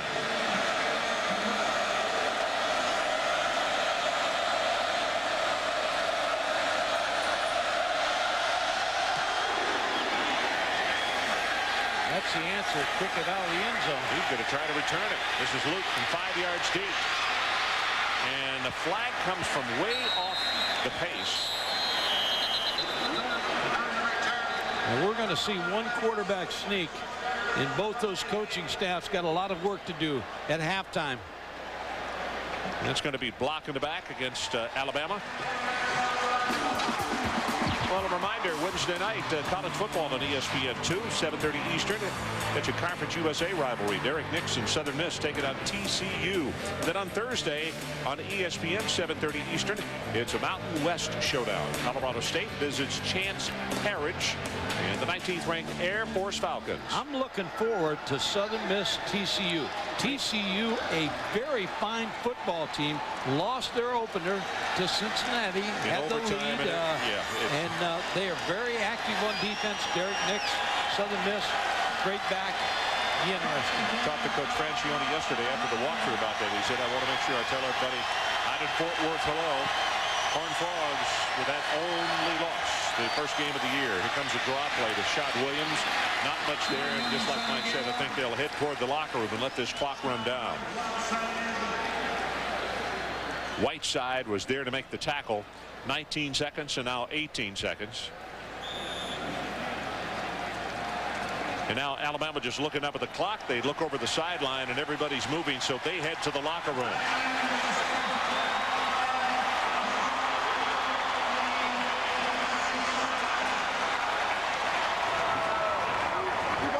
So it's halftime, and our score, Alabama 14 and Tennessee 7. Now here's Reese Davis with the Saturn halftime report. Well, Ron, Alabama and Tennessee have been playing football for over a century. They've had many, many memorable halves of football.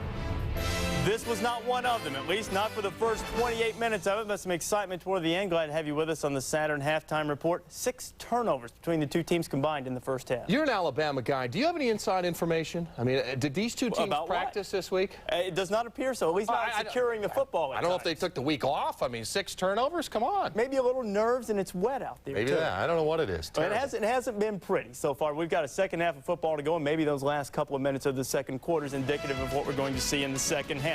Notre Dame, meanwhile, razor sharp throughout the afternoon. So, too, the Auburn Tigers on the plane. Bank, Borrow, and Deal, the new hit series from ESPN, Tuesday at 8. Just breathe. Just believe. Another day. Just believe. I'm used to it by now. Just breathe. Just breathe.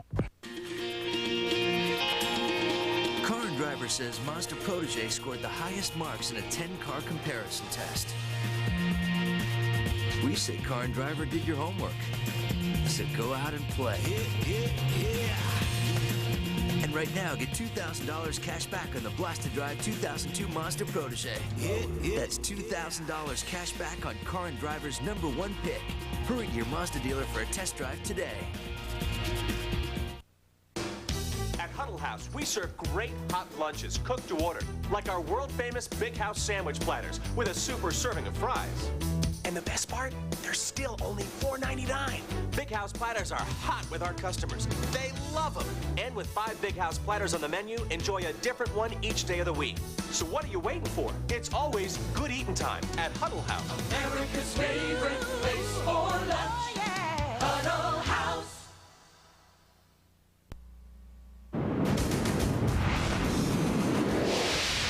This halftime report presented by Saturn and its redesigned L Series, the Saturn Vue, and coming this fall, the new Ion. 14-7 Alabama with the lead on Tennessee at the half. Glad to have you with us on the Saturn halftime report. Reese Davis and Trev Alberts here. You know, LSU went to Auburn this afternoon, Trev, with the #1 total defense in the country. They've been taking care of the football. 11 quarters without a turnover. They'd thrown 119 consecutive passes without an interception. So they blew them out, right? And then they faced Tommy Tuberville's Tigers. Marcus Randall making his first start on the road. You know, Matt Mock was hurt a couple of weeks ago, picked off by Travaris Robinson. And Travaris was going to set Auburn up deep in Bayou Bengal land. And Ronnie Brown, who's in there for the injured Cadillac Williams, puts it in the house. Been a fantastic substitute. No Cadillac, but Ronnie Brown, see the confidence, the offensive line, nice hole, easy touchdown Auburn. Ronnie Brown, a story. He played well, 95 yards, but the Auburn defense forcing 5 turnovers. That's what turned this game. Well, it really was. Here you're going to see the interception here. Carlos Dansby, an unbelievable individual play. Another interception here by Donnie Young. And then here to me, this is the most unbelievable play. As a former linebacker, you see the roll right. Carlos Dansby gets underneath the tight end, picks the ball off, great hands, gets down the sideline. Great interception, great defense by Auburn. Led to a Ronnie Brown touchdown, 31-7. The Tigers rise up after a couple of disappointing losses. Bayou Bengals held to just 292 yards. The headliner on the day down in Tallahassee, Bobby Bowden against Tyrone Willingham, Florida State, Notre Dame. First play from scrimmage for the Irish. Carlisle Holiday to Arnaz Battle. And look at Arnaz Battle. You see why he's a senior. He runs away from the defender, doesn't try to get up the field, runs away, gets the touchdown. Notre Dame up early. It was 7-0 then. Notre Dame clinging to its lead is 13-10. Ricks had just thrown an interception to set up a field goal, and Chris Ricks struggling for the extra yardage. Ball popped free. Of course it's Montez Duff. Who else would it be? Well, maybe Shane Walton. But other than that, those two guys make big play after big play after big play for the Fighting Irish defense and set up a touchdown. And then Holiday was 13-21, 185 yards, couple of touchdowns, finds Omar Jenkins, and the route was on, and Ryan Grant with the exclamation point. Steady performer all season. The offensive line began to wear down Florida State here, 31 yards for the touchdown for Notre Dame. Notre Dame had to not really hold on. Florida State just made the score look more respectable. 34-24 the final. The Fighting Irish holding Florida State to 93 yards rushing. Afterwards, Chris Fowler caught up with a happy, we think, Tyrone Willingham. Well, the Irish faithful have gathered in this corner at Doak Campbell Stadium saying, here come the Irish. The entire country, I think, is going to get that message now. Were your guys thumping their chests in the locker room? Was it a big celebratory mood in there? Well, it was part celebratory, and I say that because there is a great deal of appreciation for being able to come here and win a football game. But at the same time, we didn't finish the football game in the manner that we'd like to, not with the class or with the toughness that a champion really does. Oh, just keep them steady, Reese. Notre Dame is a veteran, experienced football team, and Tyrone talked about this week how his team, even after victories this season, has very quickly turned its attention to the next game. Well, and they ought to. I mean, that's just a well-coached team when you do that. But look, defensively, we knew that Notre Dame had a good defense. But to stop Greg Jones, 34 yards rushing, that's unbelievable. But I think if you looked at Notre Dame so far this season, we knew they had the defense, they had the special teams. Now you're starting to see that offense. I mean, Carlisle Holiday's starting to play with some confidence. In my opinion, Reese, in my opinion, not Mark Mays, anybody else's, Notre Dame should be the #2 ranked team. They've played everybody. They beat Florida State. They handled them easily. I think Miami has struggled. I think, in my opinion, Notre Dame's Dame's the #2 team in the country. Okay, so Oklahoma #1, Notre Dame #2 to you. And Miami #3. And you have said the best team in the Big Ten, the Iowa Hawkeyes. They had a chance to prove that, went on the road to the Big House, Iowa, taking on Michigan. A couple of the teams still unbeaten in Big Ten play. Opening drive for the Hawkeyes. Brad Banks, C.J. Jones, this screen worked all day.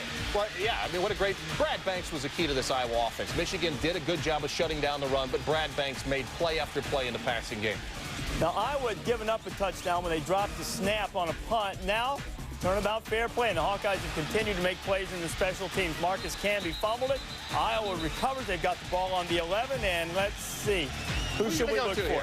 How about C.J. Jones? Well, you put the trips up top, you throw to the single receiver on the slant. That's just a great football play. And Fred Russell, who originally signed with Michigan, got nicked up, so that's okay. Fairness, just put in Jamel Lewis. You know, a different kind of runner. You see the power there to run over the defensive back. Had a nice game, Jamel Lewis. So Iowa goes on the road, and they hammer. I mean, hammer Michigan 34-9. Holly Rose spoke with the quarterback, Brad Banks, who was outstanding. I know it's hard to realize this, but you go into Penn State, get a win. You go into Michigan and get a win. Did you ever believe this was possible? I knew it was possible. We worked too hard all since last year, after the last game. So, you know, we was ready for all this, and so it's paying off right now. One unbeaten team in the Big Ten down. How would Ohio State fare? Adam Teleferro returning to Columbus. That was a nice scene. Of course, he was hurt there a couple of years ago. Maurice Clarett went down with a shoulder injury early, 39 yards before he left the game, and he would be done for the day. So that left it to Larry Johnson and Penn State to take center stage in the running game. He took it in. Penn State had a 7-3 lead at the half. But in the third quarter, Chris Gamble at DB. He's a wide receiver by trade, and he picks off Zach Mills. Oh, Zach struggled today, but, I mean, Chris Gamble, another great play there. I mean, he's probably got to be the MVP of this team. I know they got Clarett, but he's saved this team time after time with his defensive back play. He scored the only touchdown of the game.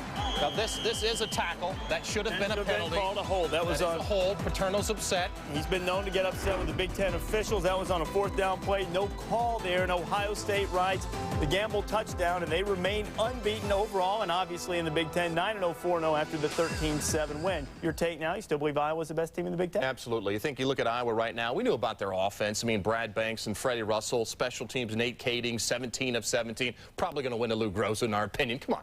But defensively, Norm Parker, the defensive coordinator there, I think 3 games in a row now. I mean, they made John Navarre, who I thought was really on a roll as a quarterback the last 3 or 4 games, look very average. The Iowa defense now stepping up. If they can get just average defensive play the rest of the year, Iowa will win the Big Ten. Statistically, they've been the second worst pass defense in America, but they came up large in this game and shut down Michigan. Stats start to lie at the end of the season. Yes, they do, because you can't make up the deficit that you made early in the season. Trying to make up the deficit, the Anaheim Angels down 3-2 in the World Series. Giants trying to finish things off. We've got a pitcher's duel going right now. They're in the top of the 5th. Ortiz against Apier. Bonds, no official at-bats. He's drawn a walk. Imagine that. Barry Bonds is drawing some walks. We continue on the Saturn halftime report. Tennessee got a lift right before the end of the half.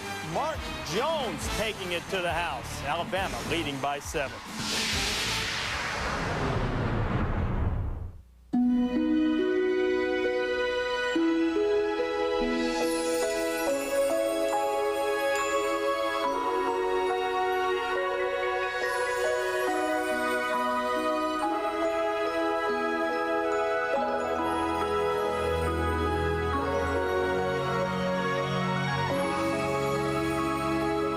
Get a 2003 Saturn L Series at 0% APR, 0 down payment, and 0 monthly payments for 90 days. See retailer for restrictions.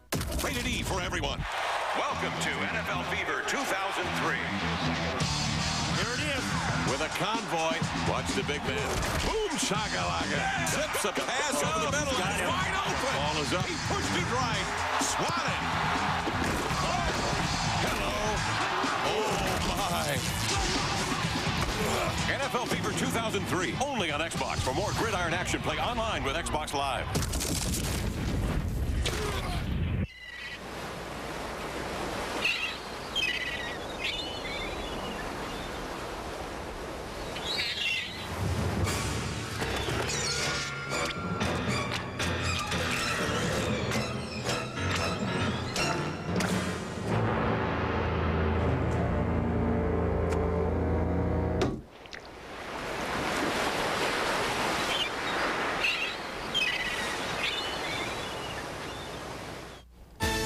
Back on the Saturn halftime report, Georgia and Kentucky and the Bulldogs have assumed control of the SEC East. Dogs trying to go 8-0 for the first time since 1982 when they last won the SEC. 17-14 Kentucky.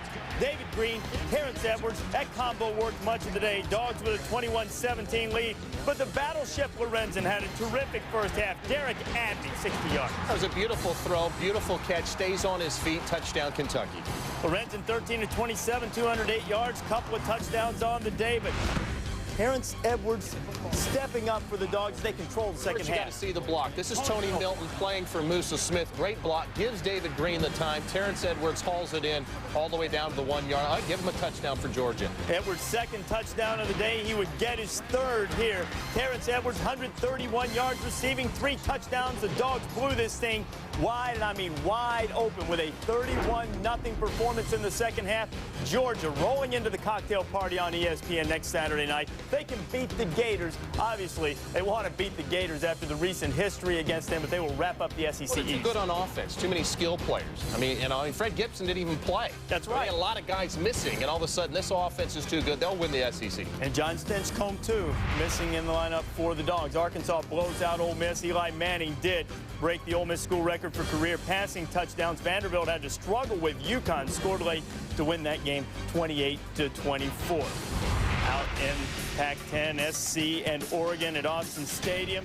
Oregon, of course, coming off that abysmal pass defense performance against Arizona State, and Carson Palmer gave him a little bit more and made him like it, finding Kareem Kelly. The Oregon defensive backs are too young. They can't play man defense. At some point, give them some help, play zone. I mean, it was time after time. Carson Palmer. Mike Williams, 13 catches there, 44-33 the final. In the Big 12, Iowa State and Texas. The Cyclones trying to bounce back. That's a big old hook 'em right there. Cyclones got drilled by Oklahoma. Seneca Wallace hitting Lance Young. Cyclones had a 10-7 lead, but they would end up losing it 21-10. Reminder of what we've got coming your way. The family of networks this week. Southern Mississippi and TCU on ESPN2. Wednesday night, 7:30. Conference USA lead at stake there. And then Colorado State and Air Force. Air Force knocked off by Wyoming today. That's at 7:30 Eastern time, Thursday night on ESPN. The Devil went down to Georgia. He was looking for a conference title to steal. That is the Charlie Daniels on Rocky Top right there. Wish we could pump up the volume right here, fellas.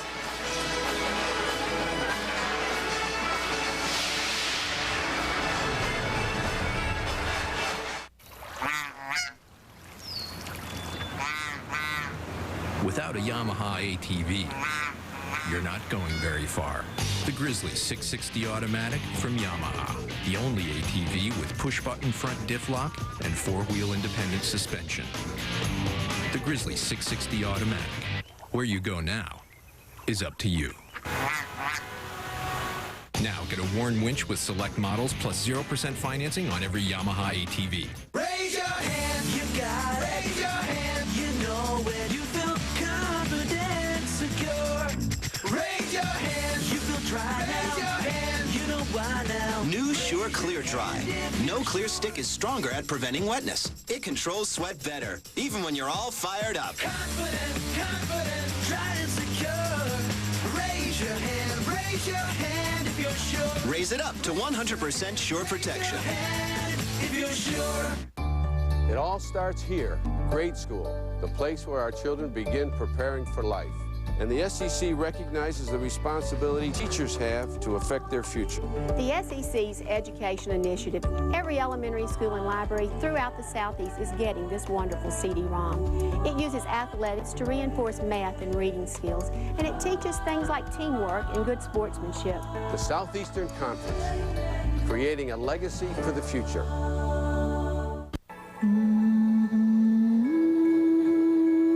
Michelin would like to remind you, there's only one safety feature on the road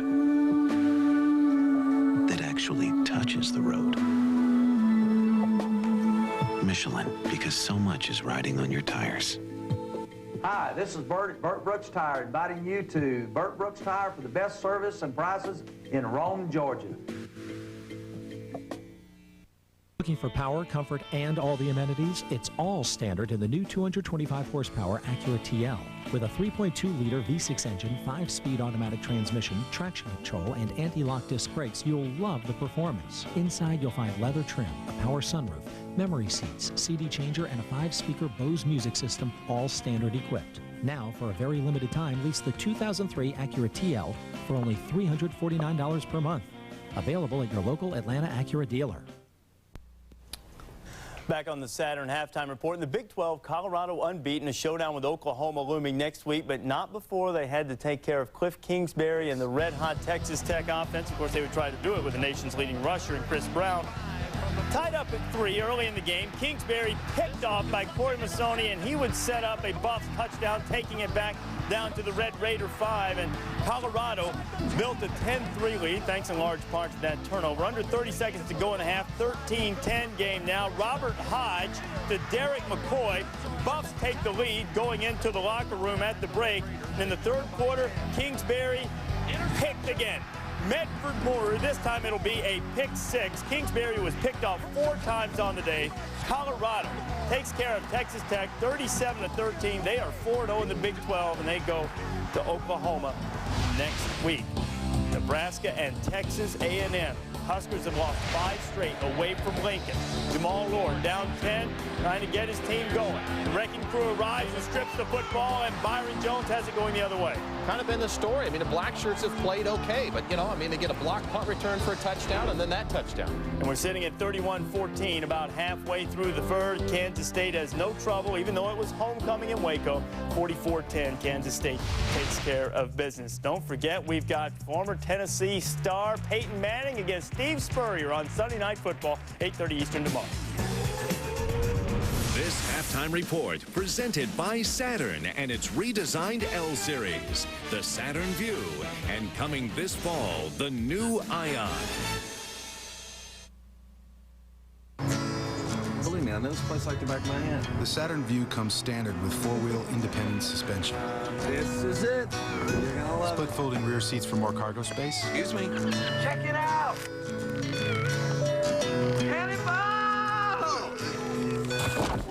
And dent-resistant side panels. I'm cool. The Saturn Vue. Get in, get away. Get a 2003 Saturn Vue at 0% APR, 0 down payment, and 0 monthly payments for 90 days. See retailer for restrictions. Hi, I'm Emmett. And I'm not. We may not look it, But we're a lot alike. we both like giving back to the community. And we're both considered quite stylish. And we both believe that phone service should be simple. Oh, yeah, like 10-10-220. It's cheap, whether you use it a little or a lot. 99 cents for all calls up to 20 minutes. And there are no monthly commitments. So you only pay for the calls you make. So, what do you think of the shirt? Too loud. What do you think of the shirt? Dial 1010-220.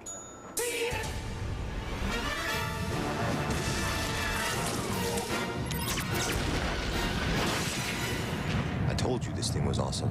The 60-inch Plasma HD TV, 4 inches deep, from Zenith.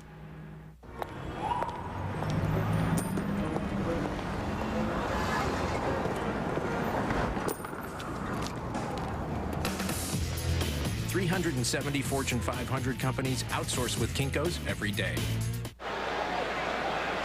So welcome back to Knoxville. 14-7 our score at halftime. The Crimson Tide on top.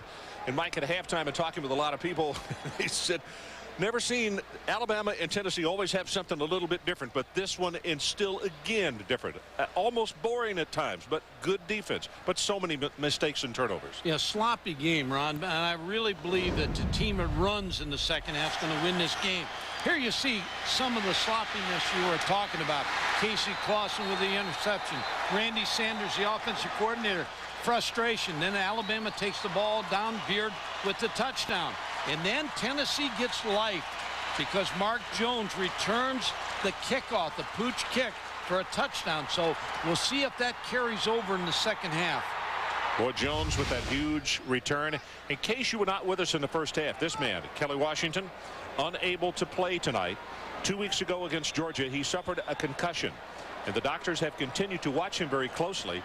And quite frankly, what happened is he was not cleared by the doctors. And Phil Fulmer told Adrian at the very beginning of the ball game tonight, we will never put a kid's health in jeopardy. If there's any question, we simply won't play him. And that's the case with Kelly here tonight.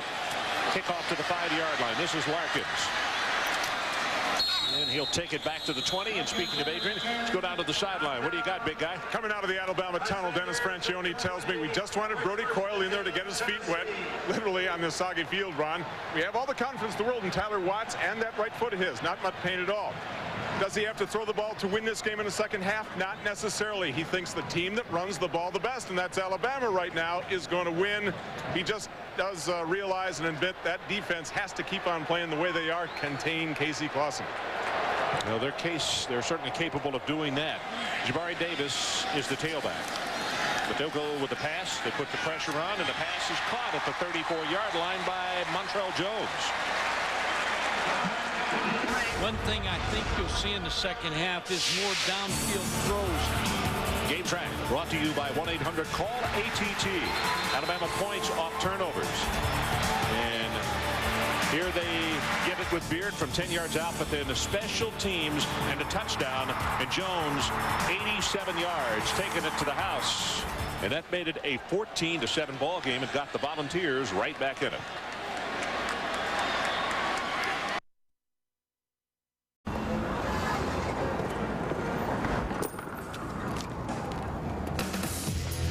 .370 Fortune 500 companies outsource with Kinko's every day. So welcome back to Knoxville. 14-7 our score at halftime. The Crimson Tide on top. And Mike, at halftime and talking with a lot of people, he said, never seen Alabama and Tennessee always have something a little bit different, but this one is still again different. Almost boring at times, but good defense. But so many mistakes and turnovers. Yeah, sloppy game, Ron. And I really believe that the team that runs in the second half is going to win this game. Here you see some of the sloppiness you were talking about. Casey Clausen with the interception. Randy Sanders, the offensive coordinator. Frustration. Then Alabama takes the ball down. Beard with the touchdown. And then Tennessee gets life because Mark Jones returns the kickoff, the pooch kick, for a touchdown. So we'll see if that carries over in the second half. Boy, Jones with that huge return. In case you were not with us in the first half, this man, Kelly Washington, unable to play tonight. 2 weeks ago against Georgia, he suffered a concussion. And the doctors have continued to watch him very closely. And quite frankly, what happened is he was not cleared by the doctors. And Phil Fulmer told Adrian at the very beginning of the ball game tonight, we will never put a kid's health in jeopardy. If there's any question, we simply won't play him. And that's the case with Kelly here tonight. Kickoff to the 5-yard line. This is Larkins. And he'll take it back to the 20. And speaking of Adrian, let's go down to the sideline. What do you got, big guy? Coming out of the Alabama tunnel, Dennis Franchione tells me we just wanted Brody Coyle in there to get his feet wet, literally on this soggy field, Ron. We have all the confidence in the world in Tyler Watts and that right foot of his. Not much pain at all. Does he have to throw the ball to win this game in the second half? Not necessarily. He thinks the team that runs the ball the best, and that's Alabama right now, is going to win. He just does realize and admit that defense has to keep on playing the way they are, contain Casey Clausen. Well, they're certainly capable of doing that. Jabari Davis is the tailback. But they'll go with the pass. They put the pressure on, and the pass is caught at the 34-yard line by Montrell Jones. One thing I think you'll see in the second half is more downfield throws. Game Track brought to you by 1-800-CALL-ATT. Alabama points off turnovers.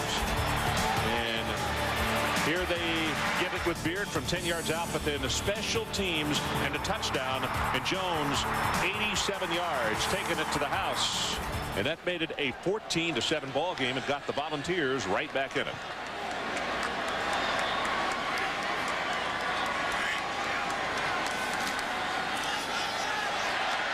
Davis has 5, has 10, counted off at 10 and a half, and it'll be Odom who makes the tackle, but that is what the best run from scrimmage that the Volunteers have had tonight. Yeah, Jabari Davis, the leading rusher on this football team, averaging almost 5 yards a carry. A lot of coaches think he's more a fullback type. not a breakaway runner, but we saw him break away against Arkansas. 43 yards against Arkansas. He took one into the end zone, and it turned out to be a very, very large play in the game. When you look at the rushing yardage now, 68 and 29. This is Davis. But boy, Alabama does an outstanding job of stringing it out. Freddie Rode finally made the tackle, but contained on the outside was perfect, and then they just closed it off. Kenny King was there as well. What do you see here in his first 30 minutes, Mike? Well, the turnovers, and two things. 19 yards rushing for Tennessee, and then 4 turnovers. 2 turnovers here. I can't say it. It's so bad. And then both teams not being able to convert on 3rd down. Both teams 1 of 6. Jabari Davis just limped off. Cedric Houston has come into the backfield for the Volunteers. Carl Torbish moving his defensive players around. He got a blitz off the corner, and the pass is complete. And it's Montrell Jones. Gets by the first man, knocked out of bounds at the 45-yard line.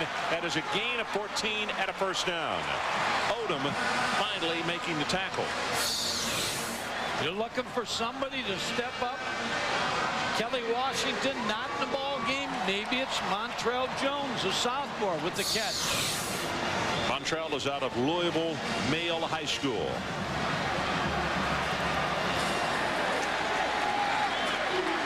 Lawson 9 of 15. Averaging 11 yards per throw, but the way he's having to endure pain, that's understandable. Quick and short, and that ball should have been caught right there by Troy Fleming, and it went right off his fingertips as he headed out of bounds. Would have been a short gain, but still, Casey has had several balls that have been dropped tonight. And Tennessee again on 1st down, when they're averaging 2.1 yards on 1st down, so not a lot of success. Now they're 2nd and 10 again. Well, Jabari Davis obviously is better. He limped off a moment ago, but he's back into the lineup at tailback.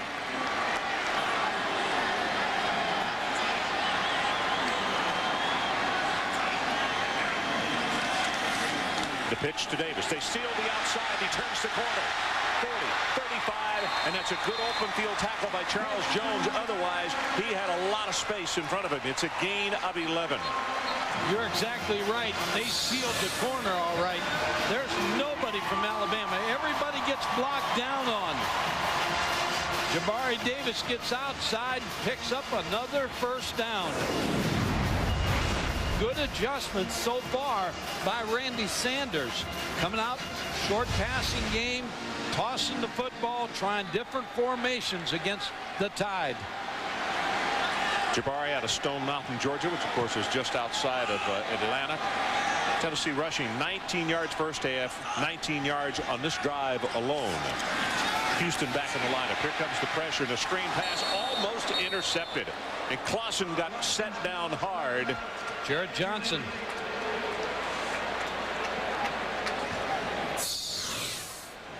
Jared Johnson has a great motor and a wonderful attitude, and the coaches really, really like how hard he plays. Yeah, he's the SEC active sack leader. Put pressure on Casey Clausen.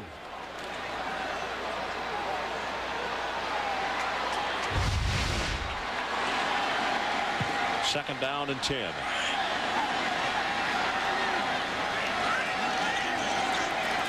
Clausen now with an audible.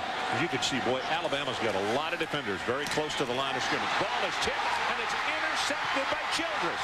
Childress going to be caught from behind, and it's still another turnover as Bacon tipped the ball, and Childress the benefactor as he takes the return back across midfield. Wayne Bacon with a big play.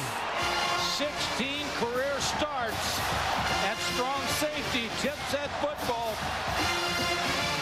Childress, a defensive lineman dream. 6'7", 345-pound running back. Boy, that's big. Tennessee had a drive going. You could see how high Bacon was off the ground, and he tipped it. First down and great field position at the 40 as Greg McLean gets the handoff, and he'll go for short yardage. We talked about off the top of the telecast this offensive line for the Alabama Crimson Tide. They have gotten better and better, and they are very physical. But the thing that they'd like to overcome, Justin Smiley probably said it best of all. They led the SEC in rushing last year, but they also gave up 23 sacks, which led the SEC. And they say, we don't want to be the leading rushing team if we can't protect our quarterback. Second down and long for the Crimson Tide. Here comes the option. Flag is down. They turn the corner for just a moment. And now let's see what that flag is all about, as Beard was tackled after a very short game. Eddie Moore, who's been all over the place tonight, was there to make the tackle. It's offside on Tennessee. But adding to what you said about the offensive line, what Dennis Franchione asked of his offense, not great drop back passing game, so you don't have to drop back and pass, protect. They're always coming off the ball in the run game, the option game, the play action game, so they really fit the aggressive style that you talk about. So now Croyle at quarterback. The change of pace. And if you're John Chavis, now you got a different kind of headache. I figure he's going to come right in and throw. Short drop, play action, under pressure, and Tennessee got him, Eddie Moore. And the ball, Beard has it, and goes inside the 20. I looked down at my plate. I think he fumbled the football, and the ball was picked up. John Chavis knew when the young quarterback came in the ball game, he was coming in to throw the football. And Tennessee gets a personal foul to tack on. John Chavis looking at the screen. Oh, he's down. Oh, my goodness. We just saw what they're booing about. Look at this right here. Right there, he is down. I mean, there's no question about that. Oh, wow. John Chavis not happy. Philip Fulmer not happy. This is a bad call.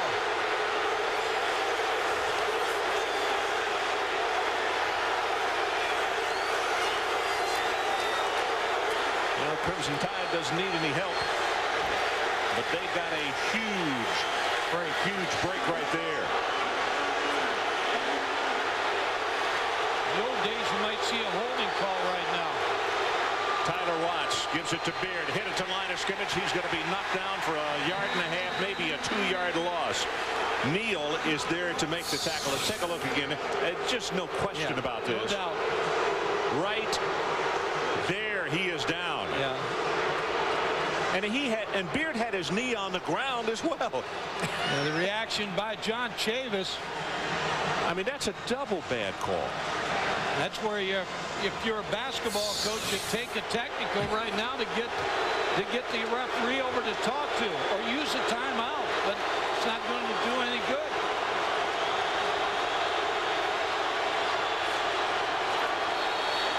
Now there are flags of people moving all over the place. Watts, Alabama going to run the option. Alabama moved the offensive line. Looked like a late snap in the center. This crowd still booing these officials. Well, I can't really blame them.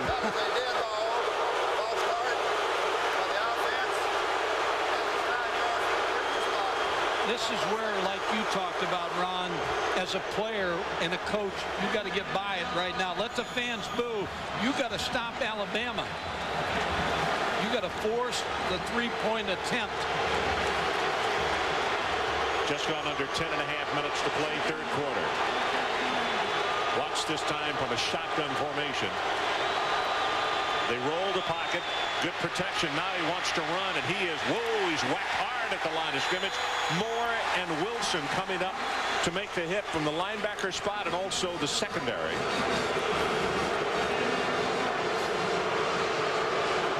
The Tennessee defensive players are encouraging these fans. Tyler Watts rolling out. wisely again. Nobody open. The offensive linemen don't see him scrambling. They're standing around. Wilson makes the tackle. Third down.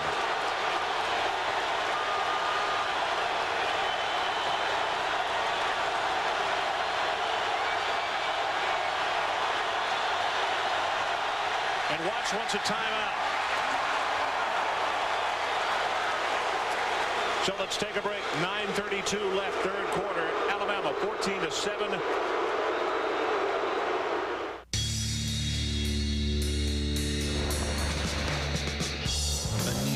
Powerful V8 engine.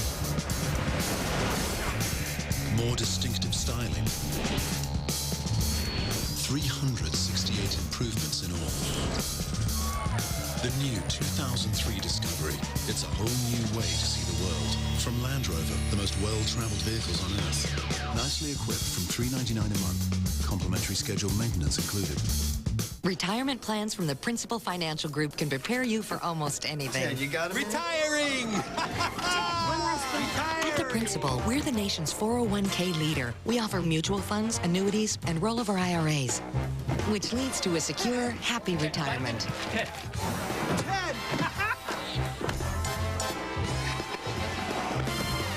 Ted, how'd you do it? Planning. For 120 years, the Principal Financial Group, we understand what you're working for.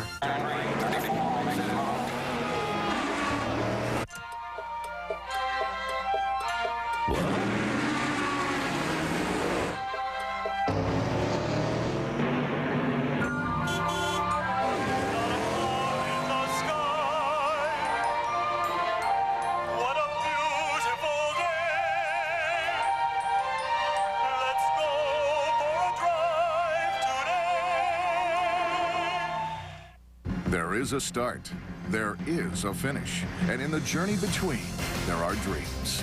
The NCAA Hall of Champions keeps these dreams alive for you. More than a museum, the NCAA Hall of Champions takes you on an interactive journey. Relive some of the most inspirational moments in collegiate sports history and walk in the steps of the student athlete. At the NCAA Hall of Champions, you'll find something for every fan. Discover what it means to be a champion. The journey begins inside.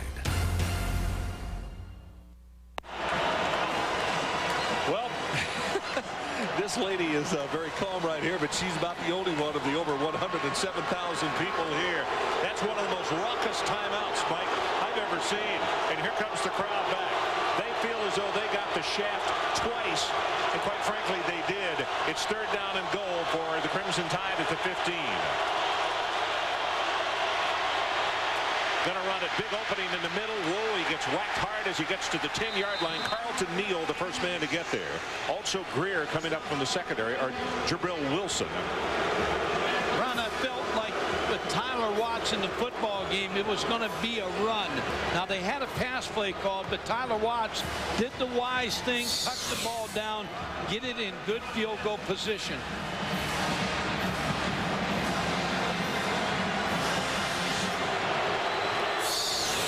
27-yard attempt by Kyle Robinson.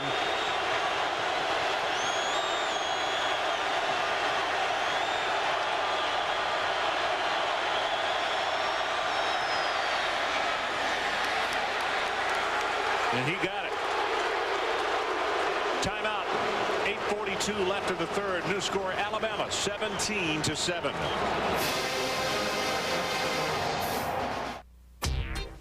Stamps.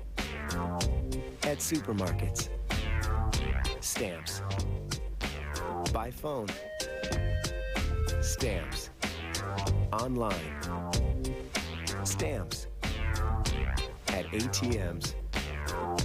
Along with your local post office, wherever you find this symbol, you'll find stamps. Conveniently located. Brought to you by the United States Postal Service. A new, more powerful V8 engine. More distinctive styling. 368 improvements in all.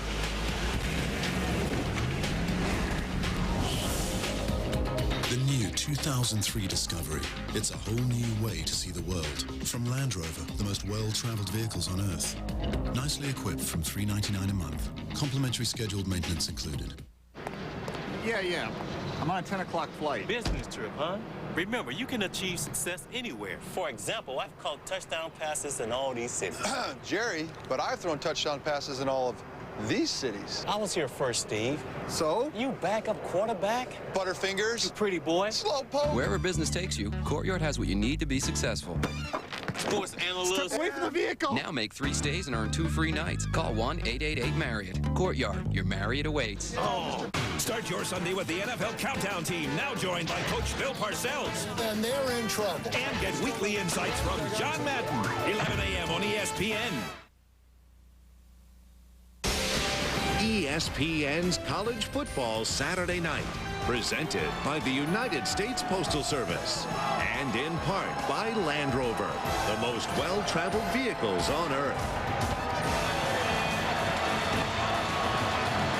Okay, just a moment ago, after the field goal was kicked, Philip Fulmer summons the side judge over, and what he's saying is, you got us. The quarterback was down, and when we show you the replay, you'll see 2 mistakes on the play. Quarterback is down right here. Look at Beard's knee. His knee is still on the ground, and the ball is being pitched to them.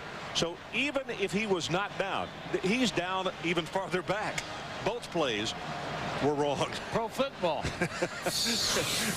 Which pro football? I think maybe it's rugby over in Russia, where you can have your knee down. Ziefel to kick it off. Well, they pooched the last one, and Jones took it 87 yards. They won't pooch us. Tell you what, though, he's kicked it out of bounds, so they're going to get it at the 35-yard line. Now here comes a flag way downfield and a second flag. Yeah, this is going to be interesting whether they call this on Tennessee or not. It's number 98 from Tennessee, Harrelson. And number 6 for Alabama, Derek Pope. Yeah.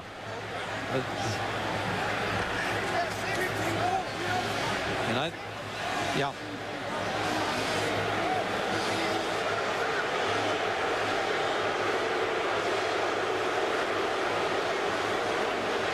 These guys don't have a lot of friends in this building. It was holding, it looked like. Let's see what the officials are going to look at. Here's Harrelson pulling Pope's jersey. We have offsides against the kicking team. We have holding against the receiving team. And a dead ball foul against the receiving team.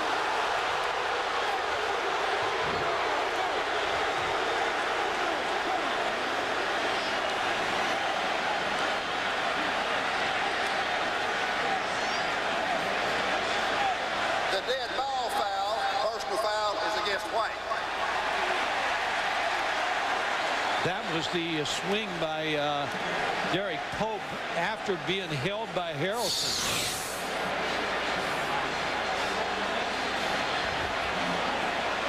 It's almost like good night, Irene.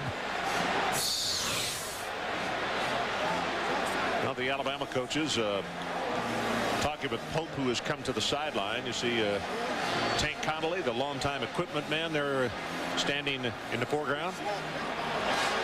Well, they kick again, right? The offsides by the kicking team, the holding by the receiving team, offset. However, the dead ball personal foul by the kicking team will be assessed 20-yard for a line. kick. So Tennessee took a while.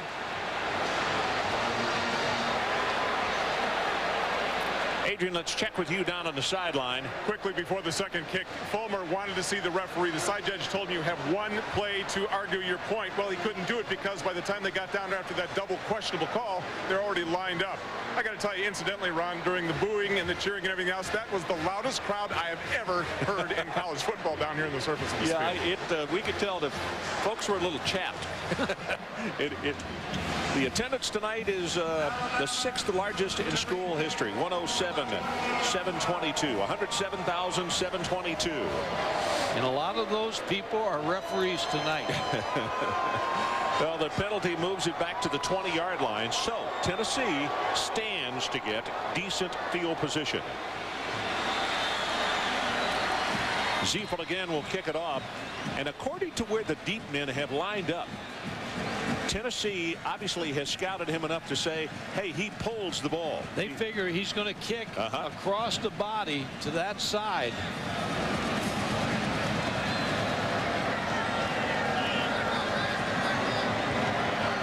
Try to pin him inside the hash.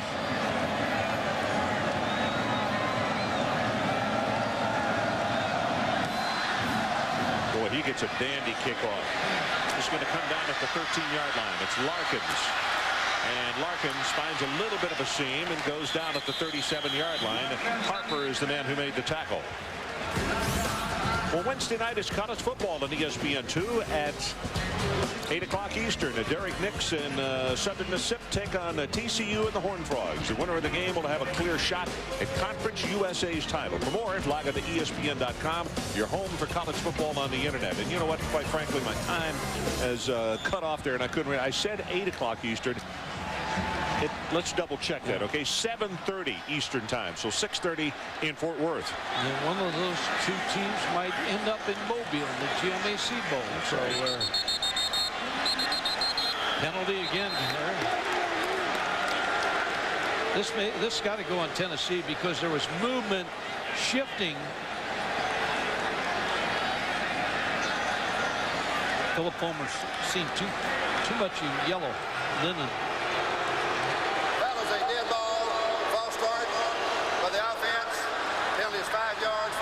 Spot, followed by a first down.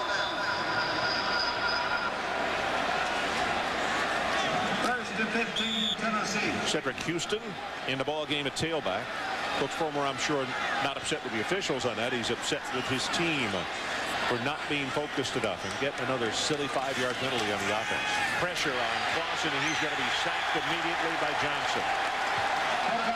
Reese Davis, let's go back and check with you. All right, Ron, down at Kyle Field, the Huskers showing why they have pride to have the N on the side of their headgear. Jamal Lord to David Horn dances into the end zone, and the Huskers back to within 3 of the Aggies at 31-28.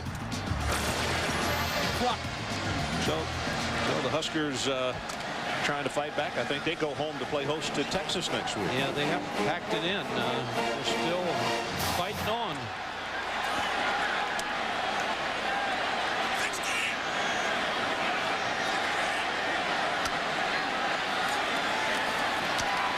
Clausen swings this one out.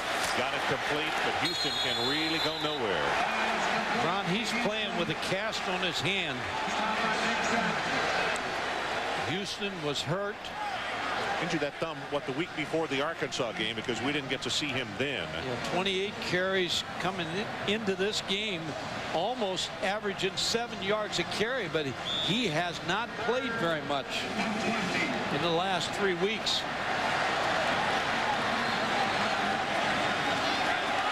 This is where you just hang it up here.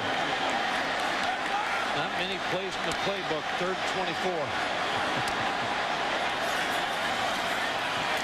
Clausen going to go on top. And it's overthrown at the 45-yard line. Tony Brown was the closest man to it.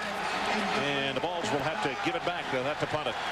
And in fairness, that's where you miss Kelly Washington. Casey Clausen just rearing back, throwing the football to Tony Brown. He gets behind the defensive backs, but the ball well overthrown. Kelly on the sideline. Alabama's come very close to blocking a punt.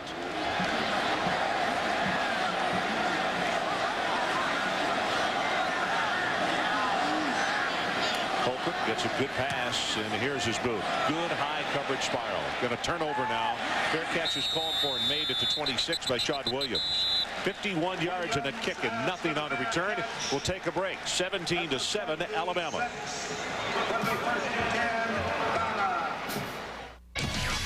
Tonight on SportsCenter, staying alive. The Halos hope for some home cooking in Game 6. The Irish look to prove it's more than luck against FSU. And Miami's winning streak in jeopardy. SportsCenter after the game.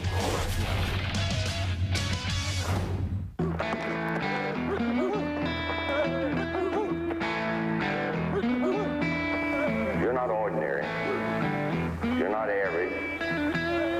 You're something special. Hey, Steve.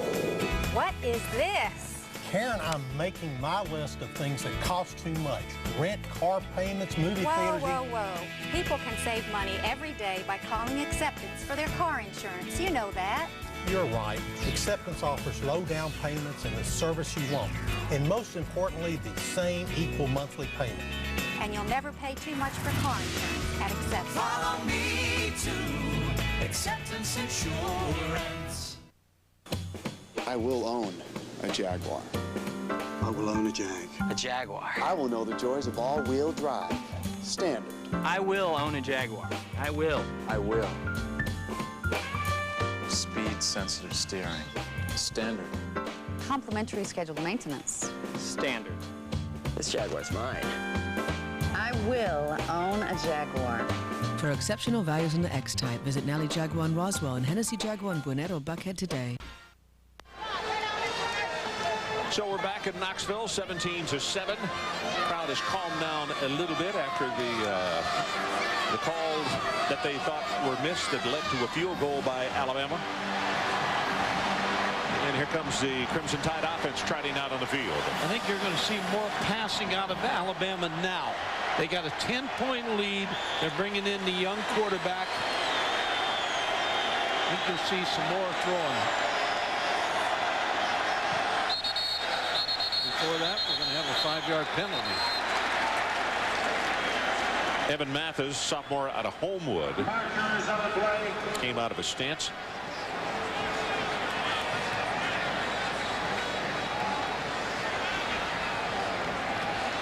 That was a dead ball. False start by the offense. Penalty is 5 yards from the previous spot, followed by a first down. Oh, I think he just showed me his board, and that's 10 penalties against Alabama. Both teams have had their problems with it tonight.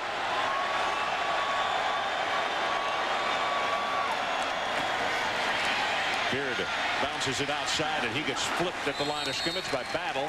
That's a great tackle by Julian Battle. Santonio Beard comes outside. Julian Battle comes in on contain. You're going to see him make this tackle. That's what you want a corner to do. Makes the low tackle on the big back. Beard.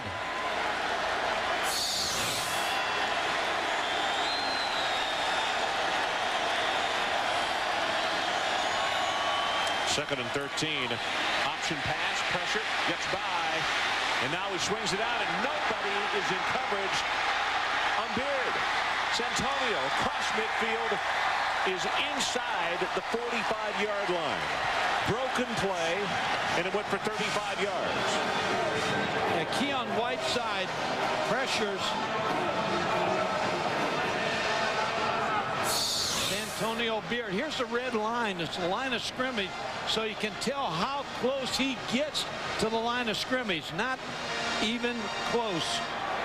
And Beard wide open.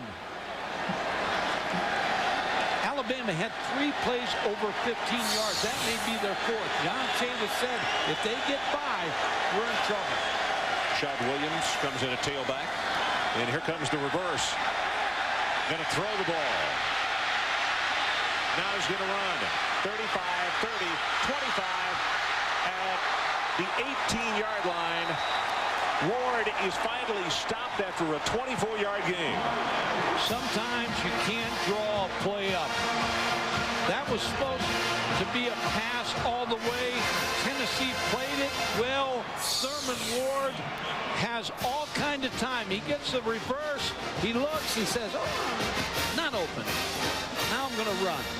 All of a sudden, his lineman watch him go by, and he runs down the football field. No one can tackle him. This is Beard. Turns it upfield. Going to have a 3 tough yards. Robert Peace, one of the middle linebacker, comes over to make the tackle. Alabama's getting ready to put a stake in the heart of the Vols right here, if they can go in for 7. Because with the Bama defense and the way the offense Tennessee is struggling, you cannot allow another touchdown.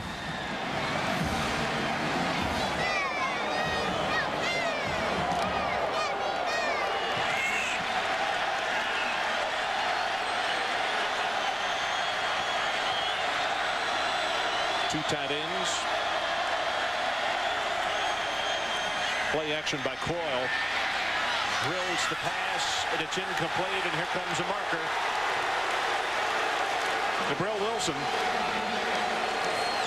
trying to defend against Clint Johnson. Pretty good 1-2 punch at quarterback by Alabama. You talked about it. They come in with a running style quarterback. It's got great brains at the line of scrimmage, and then the young quarterback comes in and he can bullet the football. Clint Johnson with Wilson on his back. It's a pretty good call.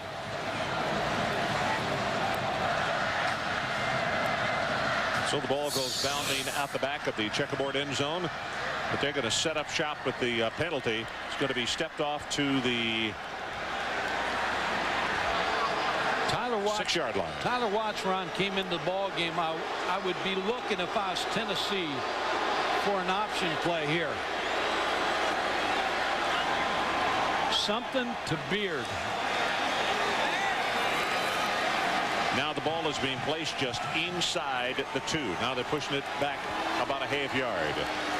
I believe that this young man right here is going to get this football either on an option or a power play. From Nashville, they'd like to get him in the end zone.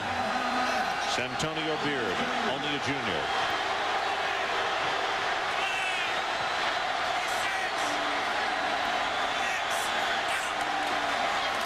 Here's the option, and Coyle will walk in. Touchdown, Alabama. Tyler Watts, I beg your pardon. Tyler had come in the ball game, but just as Mike said, look for the run. Theo Sanders with a good block on the outside, and Watts takes it in for 6. When Tyler Watts came in the football game, you almost figure it's going to be an option.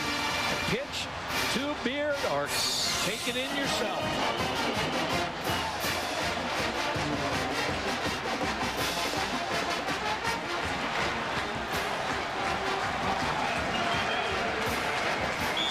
Robinson in the ball game to attempt the extra point. As we mentioned back in the first half, they tried him last week against Ole Miss, and he was perfect. 6 of 6. So he has handled the chores this evening. Good pass, and he knocks this one right down the middle.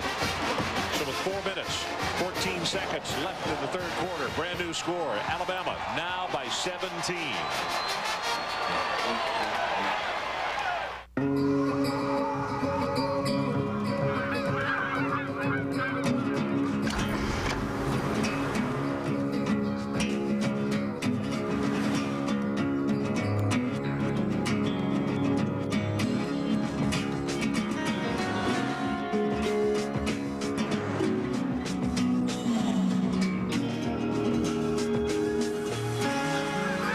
Somewhere in the Acura TL Type S.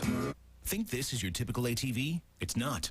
Say goodbye to bolt-on accessories and milk crates. A pin is all you need on Arctic Cat's new MRP. In the blink of an eye, set up an MRP to work Monday through Friday. Then go hunting on Saturday. And fishing or camping on Sunday. It's that easy. Mix and match. The combinations are endless. Arctic Cat. More ways to use your ATV. This is Halls. And this is new Halls Fruit Breezers. Halls? Halls Fruit Breezers. Introducing a completely different kind of throat drop from Halls. Mouth-watering new Fruit Breezers. Whenever you have a dry, scratchy throat, they'll give it a cooling lift. New Halls Fruit Breezers. Treat your throat. Back in Knoxville, Tennessee, the 2002 matchup between the Alabama Crimson Tide and the Tennessee Volunteers. And these games always have their own strange story. And this one tonight, it's been turnovers. The Volunteers have just given it away way too much. Watts 2-yard touchdown run, 5 plays, 74 yards. Boy, that 1-2 combination right there just gives fits to defensive coordinators because, as Mike said, they are so very different. Add to that good running backs and a very good offensive line. Tough offense to prepare for in 1 week. Well, let's see if Ziefel can kick this one into the end zone. Larkins up 2 yards deep, and he'll return it.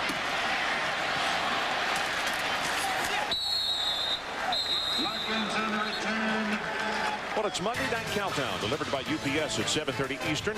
Join Stuart Scott and the best in the business for all the news from Week 8 in the NFL. Then at 9 o'clock, it's ABC Monday Night Football. Al Michaels and John Madner in Philadelphia, and it's a showdown from the NFC East. So, the Giants and the Eagles, 9 o'clock Eastern on Monday. Ron, you remember Will Peterson, the corner, was started in Michigan, went to Western Illinois.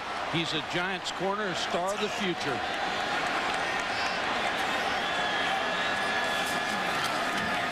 Reverse. This is Wade. Flag is down. Wade turns the corner, 40, 45, and then the little guy is knocked down by Derek Pope. Just disappeared. 21 yards on the play, but now let's check the marker.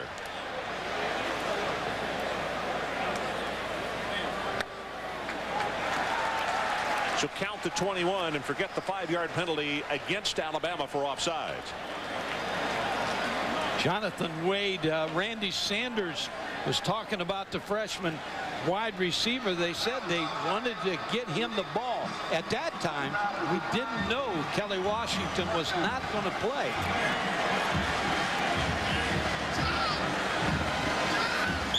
Well, they miss him tonight. He's good for a big play, but he's also good for the double team. And you can run the ball better when they're doubling him.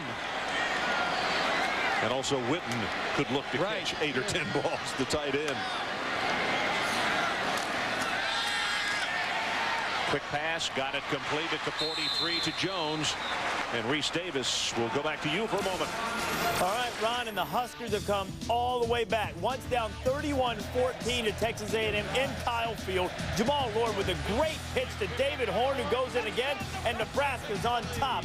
35-31, just over 10 minutes left to go in that game. Wisconsin has gone into East Lansing, a Michigan State team in disarray, getting hammered at home, 42-24.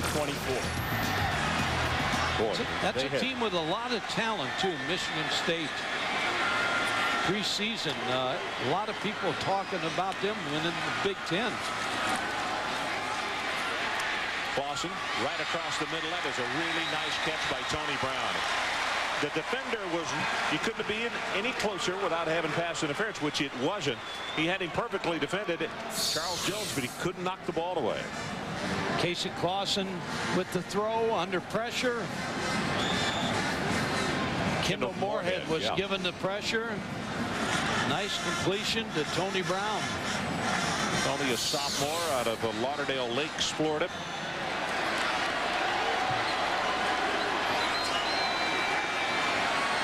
It's Tinsley that they send in motion out of the backfield, and they give it to Fleming. And a flag is down. It'll be very short yardage. Ryan's on the tackle. He might have the first down from where. That might be offside again.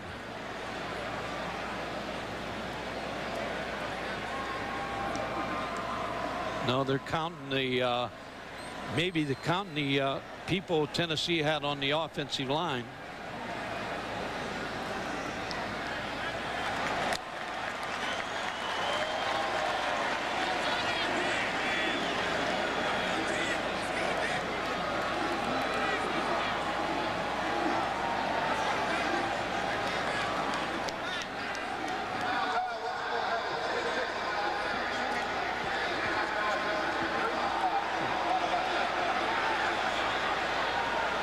Randy Sanders pleading his case, saying that they did have 7 men on the line of scrimmage, but that is not going to do any good because the penalty's already been stepped off, and it's second down now and long.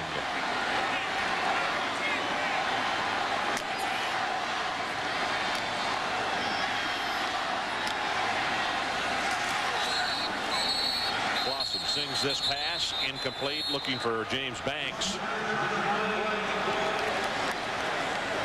And a flag is down at the 40. Charlie Pepra had the defensive call on that play. Munoz might have moved on that play, the left tackle. Foul is a dead ball. False start by the offense. Penalty is 5 yards from the previous spot. Still second down.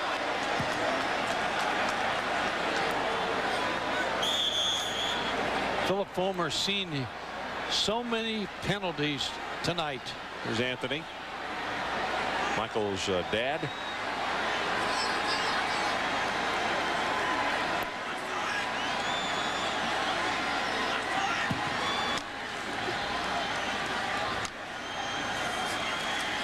Clausen from the shotgun steps up. Here comes the pressure. Now throws and got it long. Got a man. It is caught first and 10 inside the 15. Jonathan Wade. What made that play was Casey Clausen being able to move in the pocket, step up, make the throw. 32 yards in the pass play. And now the new line of scrimmage is at the 13. What a wonderful route by Jonathan Wade, too. A stop and go. Finally, the tackle by Charles Jones, but Tennessee in business.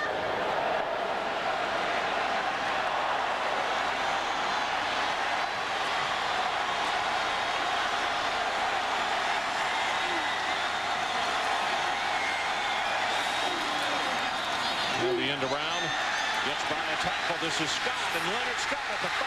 He will score. 13 yards.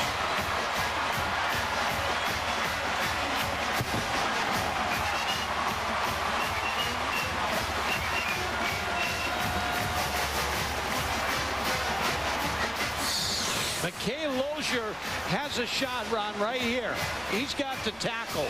Once he misses that tackle, Munoz picks up a block. Leonard Scott's in the end zone. Yeah, the rest of the defenders in that 7 area really kind of relaxed for a second. They thought he already had him for a loss. This is Walls to attempt the extra point. And he's got it. So with 1:46 left in the third, it's back to a 10-point ball game. And we'll hold it right here. Alabama now 24-14 over Tennessee. Good play call. Good defense, too. Just when you don't make the tackle and you give a guy like Scott, who's got great speed, track speed, the corner, you're going to put points on the board. Munoz, as Mike said, throwing one of the paving blocks on that play.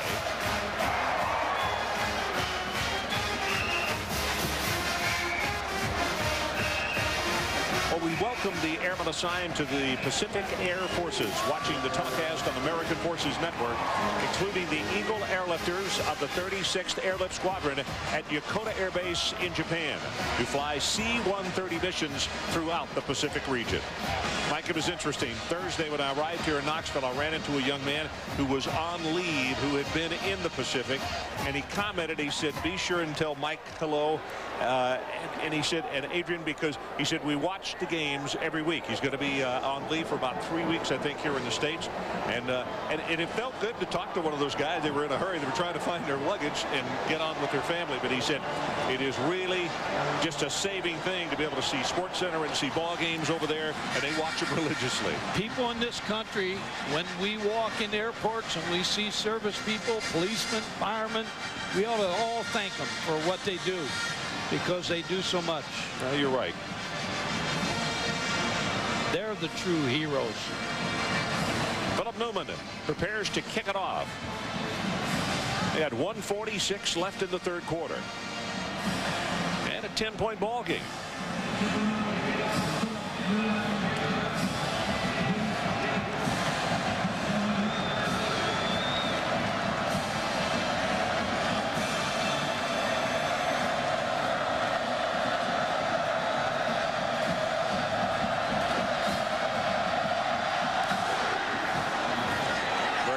Very deep. And Luke is is not going to prepare to take it out.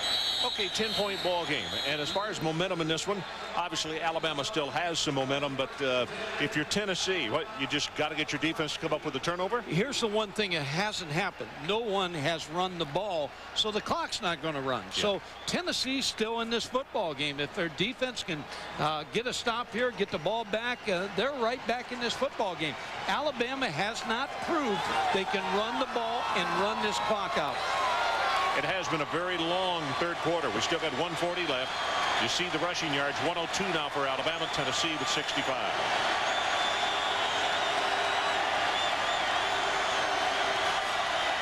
Here comes the option. Pitch back to Beard.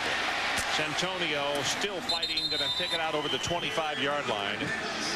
Got the corner turn, and he's a load to bring down once he does that. Yeah, you're right. He got a great block from Greg McLean, number 31, the wide receiver. And I like these wide receivers for Alabama. No name crew, but they block downfield in the running game. They really give you effort. Sanders, Johnson, McLean, Fletcher, Luke, Collins. Ray Hudson comes into the lineup as Santonio Beard asked for a breather from the sideline. Shot Williams in the backfield as well. Option to the open side, and they pitch it to Williams. 30, 35, at the 40, and he is necktied at the 44-yard line by Julian Battle. Gain of 18. Now we talked about whether you can move the clock, and that's what Dennis Franchione is trying to do right now. He's trying to, with Tyler Watts in the football game, to check off at the line of scrimmage to the right run to get this clock moving and get this game over.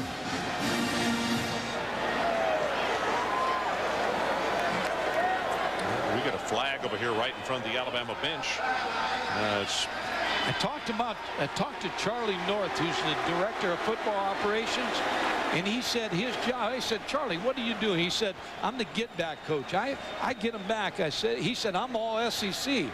He's not anymore. He got a warning tonight, so he's down. He's about 7th in the SEC. Charlie North, a great guy, great coach. Coached with Barry Switzer at Oklahoma.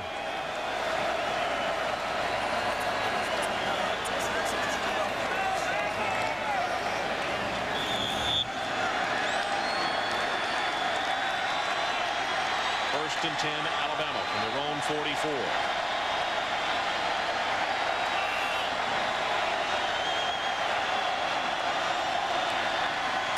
Sean Williams caught by the jersey. He's still going to have 5 yards in the play. Grabbed by Eddie Moore.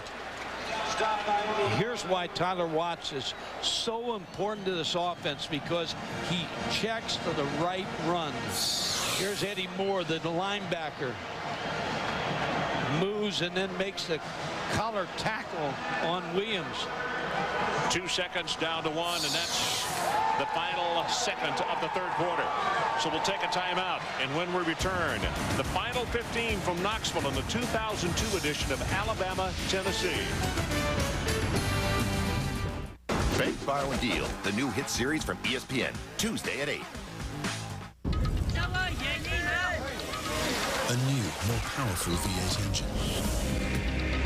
More distinctive styling. 368 improvements in all.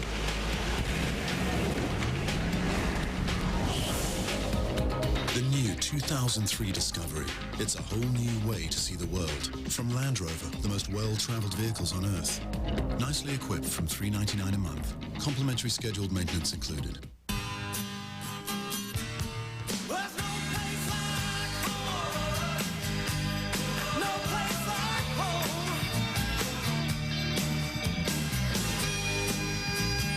For over 60 years, Owens Corning has been advancing the science of insulation, roofing, siding, sound control, and more. And everything we've learned, we've put into one very special place, your home. Owens Corning, innovations for living. Here's your forecast, 63 degrees with scattered showers throughout the day. All right, hey, we got Chad coming in from Wall Street. Chad, what's happening out in the market? The S&P is trading at heavy volume as the Dow is up and the NASDAQ is up. Looks like everything's looking up today. We got Chopper John coming in with a traffic report. Chopper John. All Yeah, Jim, you want to board the Old Mill Parkway? I love Chopper John. When you can do all this and more with a wireless phone, that's M-Life from AT&T Wireless. Your mobile life made better.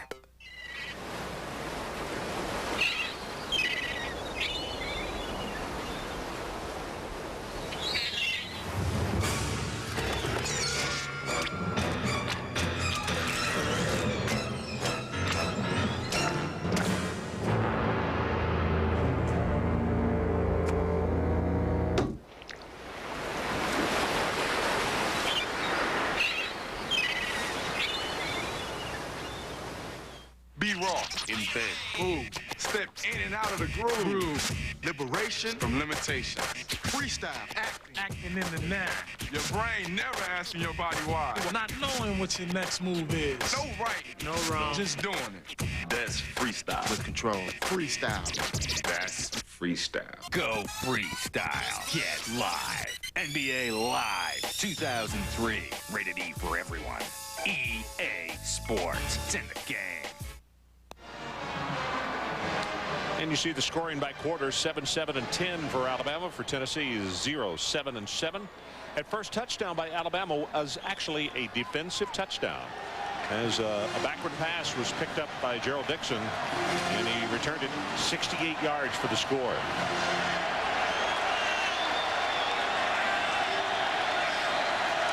Santonio Beard, they fake it to him, and then they go straight ahead with the run. It's going to go good for the first down to the 45-yard line. Good hustle by Tyler Watts. And here is a look at the game track brought to you by 1-800-CALL-ATT. Disputed call, quarterback down, so is the running back. Philip Fulmer simply cannot believe it. Ooh, that meat in that sandwich. And then Tennessee comes right back. And they punch it into the end zone. 24-14. That's how we stand right now. Yeah, that sandwich wasn't any good. He may taste that one all night. He's going to taste it all year.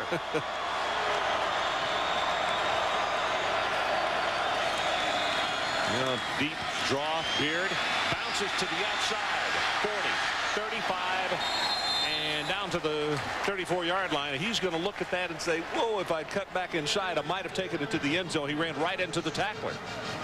Gain of 11. We talked about can Alabama. They haven't so far killed the clock and run the football. Well, they're showing you and I and everybody else in America they can run the football and protect the lead. You can see now why he did bounce it to the outside, though, because there was backside help coming from the Tennessee defenders.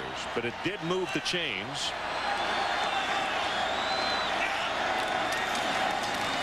Beard hit at the line of scrimmage. He'll fight his way forward for one before Rashad Moore comes over to make the tackle.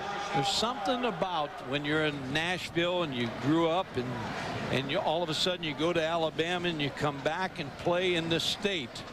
You want to save your best. You want to do your best.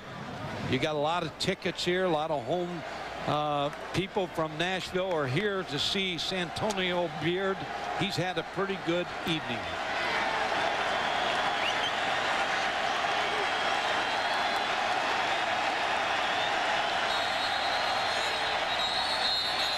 Now a timeout called by Tennessee. 10 men on the field.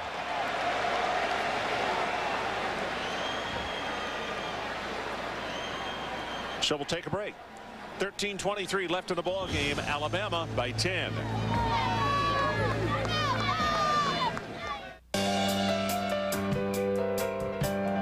Behind them is a snippy maitre d' and a wilted Caesar. In front of them is a family drama playing itself out. But right now, life is perfect. Thanks to a full moon, a powerful engine, and the Autobahn-tested suspension of the Acura RL. Not too close. What do you think? I got that insurance? What insurance is that, Yogi? The one you really need to have. If you don't have it, that's why you need it. Need what? Aflac. Well, if you get hurt and miss work, it won't hurt to miss work. And they give you cash, which is just as good as money. Aflac. Ask about it at work. Come on. You can do it. Just 30 seconds of Listerine, twice a day. Sure, it's a little intense, but think of all the germs you're killing. Listerine even kills the germs that can cause plaque and the gum disease gingivitis. That's right. You're fighting plaque and gingivitis every time. Keep it up. Keep it up. Don't wimp out now. There. See? You can handle it. Germs can't. Listerine. Worth the time, every time. Why do I rent from Enterprise? For more cargo room. More people room. Or more headroom. Enterprise. So easy, it's like having a second car. Or third. Pick Enterprise. We'll pick you up. America, are you tired of wimpy, paper-thin pizzas? Next time, go deep with the Chicago Dish Pizza, new from Pizza Hut. It's so deep, you'll need a fork. The Chicago Dish. Go deep. Alabama 24-14, and here's a note of interest. Last year's Alabama-Tennessee game had no turnovers. Tonight, we have had 7. 5 by Tennessee, 2 by Alabama. Second down and long.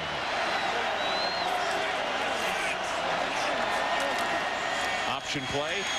And he's going to hold on to it. Moore comes over to make the tackle on him, and he'll take it down to the 27. Adrian Karsten, back to you. Injury report to one of the gentlemen in the black and white shirts, Wally Huff. The umpire has left the game with the stomach flu. He seemed to be running okay in the first half, but come halftime, he was having a lot of trouble. Actually checked in with both team doctors, had to leave the game. So they've rotated 2 or 3 of the officials. They always have 1 or 2 extra on the field, as Mike knows. So we wish the best to Wally Huff.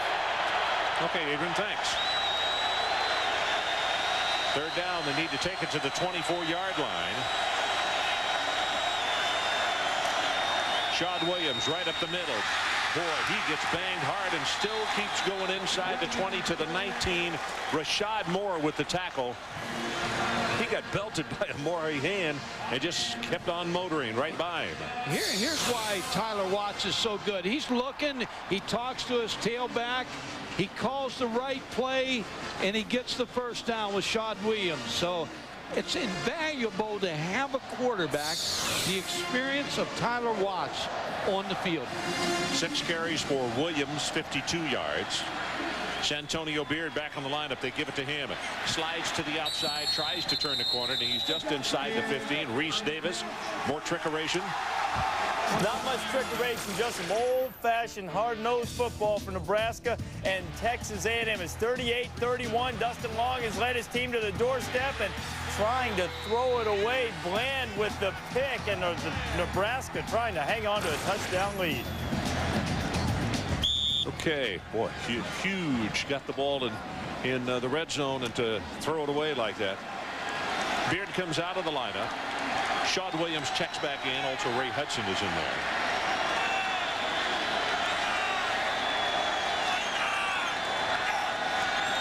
Option. Open side of the field. Pitch back to Williams at the 15. Flag is down. It may be a face mask. No, it's a holding, Ron. Is it? It's holding on Fulgham, number 3. They're going to bring us back. Yeah. I think actually, Mike, it could be both, but I know you're right from where those other 2 flags were thrown. Fulgham.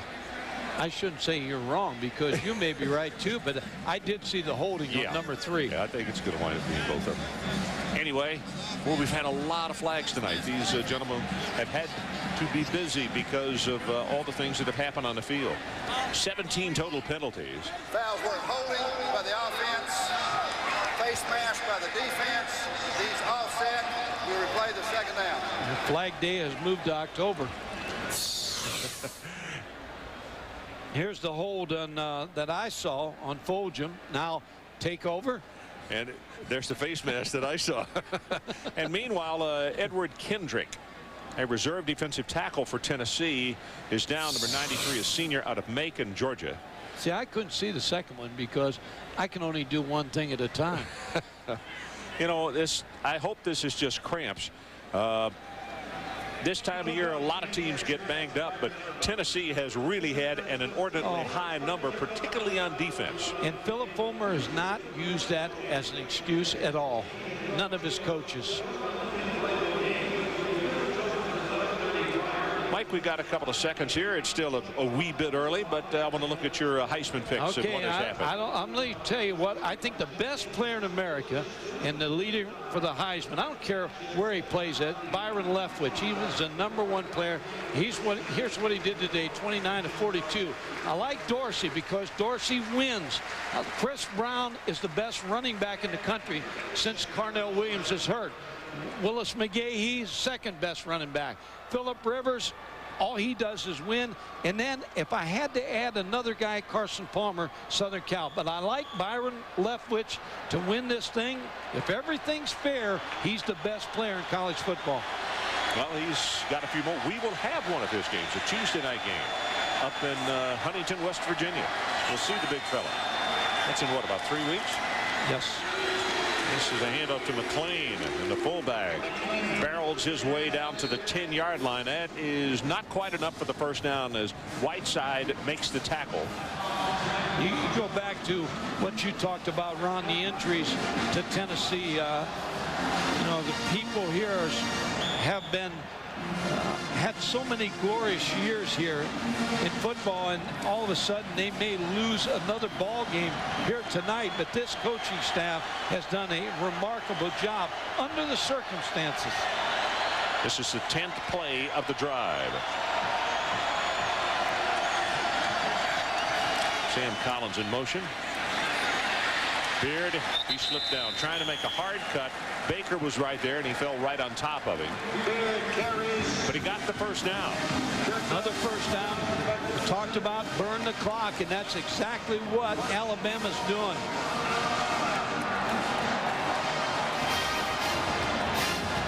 And that's why Tyler Watt's still in the football game, Ron, because they're in the run mode.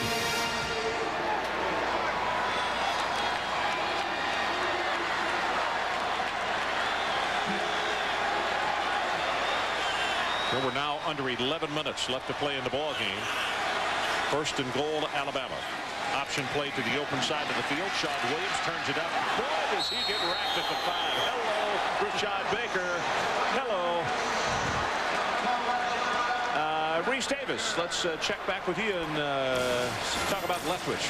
Yeah, I want to support Mike's point a little bit. Marshall against Central Michigan. Byron Leftwich putting up huge numbers again. Finding Darius Watts here, 374 yards, and this one went over 10,000 yards passing for his career. Marshall won by 5. Reese, that was a bullet, but that's what he can do. He can throw the long pass. He can throw the short, accurate.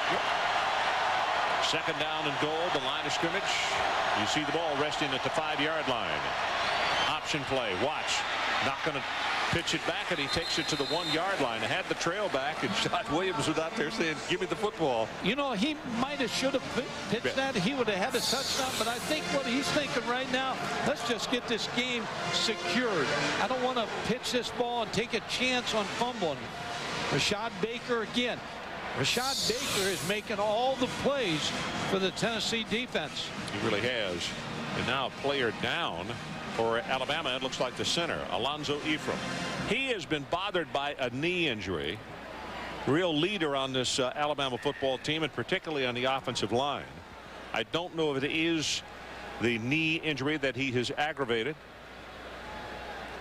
Pretty cool night. I'd be surprised at cramps, wouldn't you? Yeah. Talking to Tyler Watts this week, Ron, and Bacon, the defensive back, and we all asked the same question about probation, not being able to play, and they said, hey, we want to win the West. That's our goal every game, to focus on what we need to do.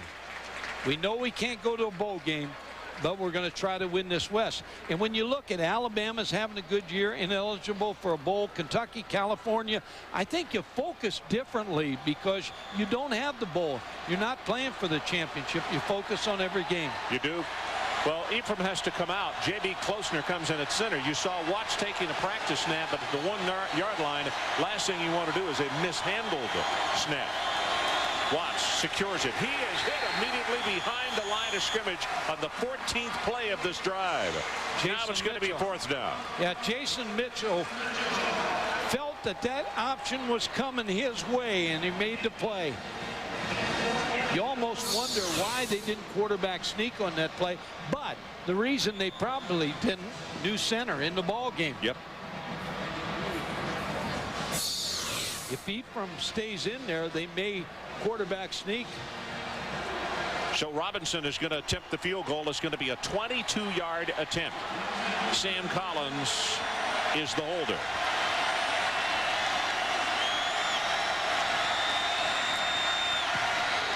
Good pass, and the kick is good. So we'll take a timeout as Ephraim is being attended to on the sideline. 27-14, our new score, Alabama. Stamps. At supermarkets. Stamps. By phone.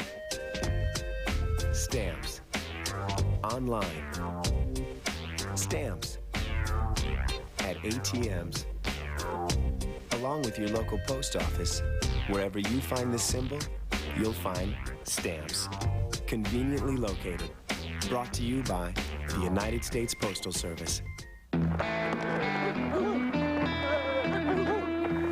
not ordinary. You're not average. You're something special. As introductions go, this might be the best one ever. Now, get special introductory 0% APR financing for up to 60 months when you buy a new 2003 Chrysler minivan. That's right.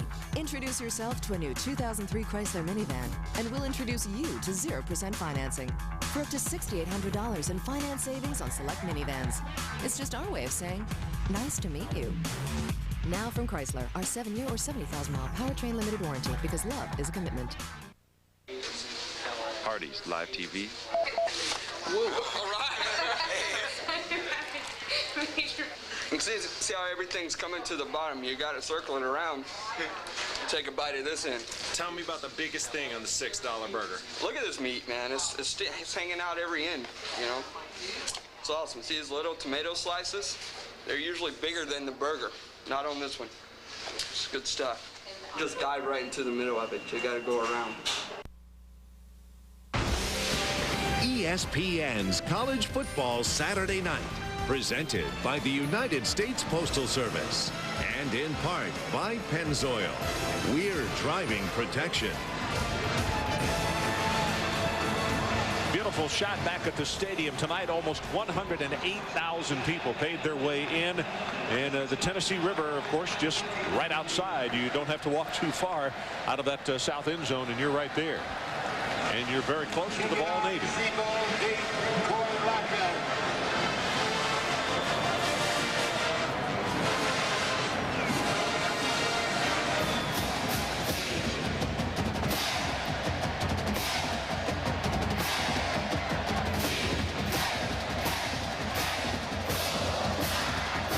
Zefo prepares to kick it off. Larkins, the deep man.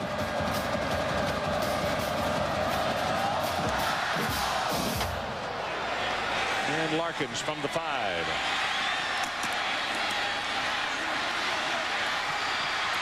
And here comes a flag down as he got bumped out of bounds around the 31.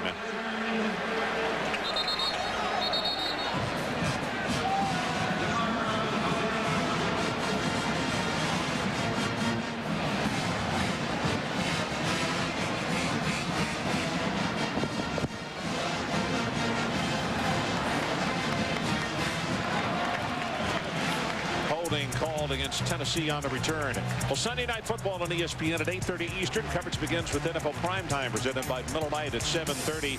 It's the Indianapolis Colts in Washington. Manning against Spurrier once again. They reunite.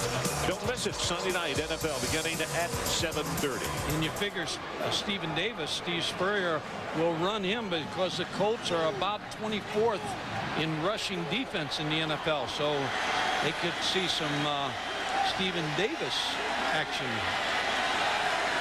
Alabama's drive around 15 plays, 76 yards.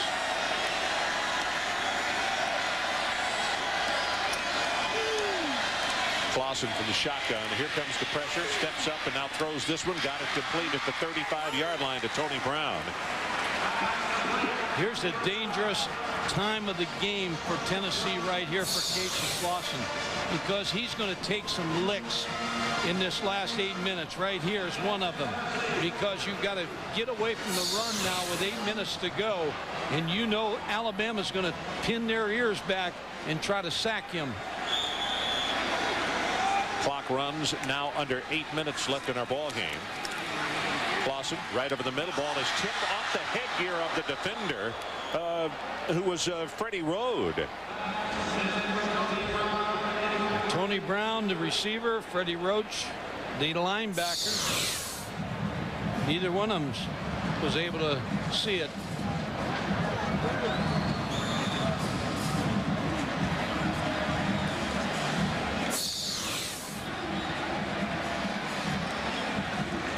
Keeping Jason Witten in right now, Ron, to block to help Casey Clausen.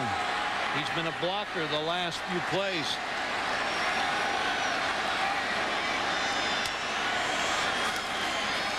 And they go with the draw play. Troy Fleming and Adrian Carson. Let's check back on the sideline. During a previous break on the sidelines, Casey picked up the ball, threw it once, barely threw it twice, and said that's enough. He's got too much pain in there. And Ron, even when he releases the balls, he was describing to us 2 days ago, he has pain just opening up his body. Take a look at the ball carrier now. Even when he hands it off, the ball carrier is closer to him, so he doesn't have to strain so much in even handing the ball off here. Playing with a lot more pain than he was when he started. Tennessee 1 of 7 in third down conversions in the third quarter, and Cornelius Wortham is going to get to him, and he will be tackled back at the 28-yard line. 1 for 8 now on third down. This might be the time you bring in James Banks. Here's Casey Clausen goes down here, almost took a real solid hit from Wortham. Wortham had him, and then Roach was coming after him pell-mell. It makes you wonder if we'll see James Banks on the next offensive series with about 6:40 to play right now.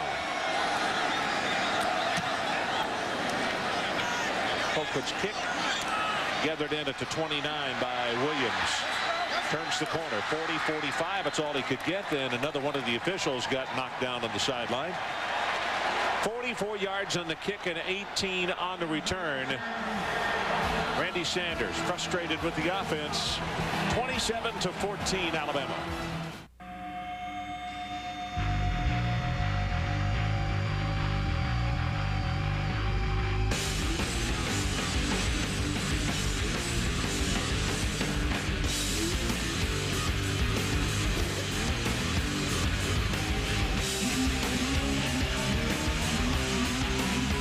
Of all the ovals in racing, only one helps you get to the finish line. Beg your pardon? Forgot to knock. The Bond Special Edition DVD collection is cool, very cool. Collectors will be overwhelmed. Only Bond. James Bond. Own the 007 Special Edition DVD gift set now. Red is the color of passion. My hot Magma Clipper cover is red. He's in the hot tub with a girl, and they're naked. You do the math. What does your phone say about you? They stole her identity. I need to know what happened to me. And they murdered the man she loved. This Sunday, Sydney Bristow strikes back. Alias, Sunday at 9/8 Central, followed by The Practice on ABC. Tonight on SportsCenter, staying alive. The Halos hope for some home cooking in Game 6. The Irish look to prove it's more than luck against FSU. And Miami's winning streak in jeopardy. SportsCenter after the game. Well, it gives us an opportunity to take a look at the Pennzoil storyline. Points off turnovers. Alabama, 17 of their 27 points, Mike.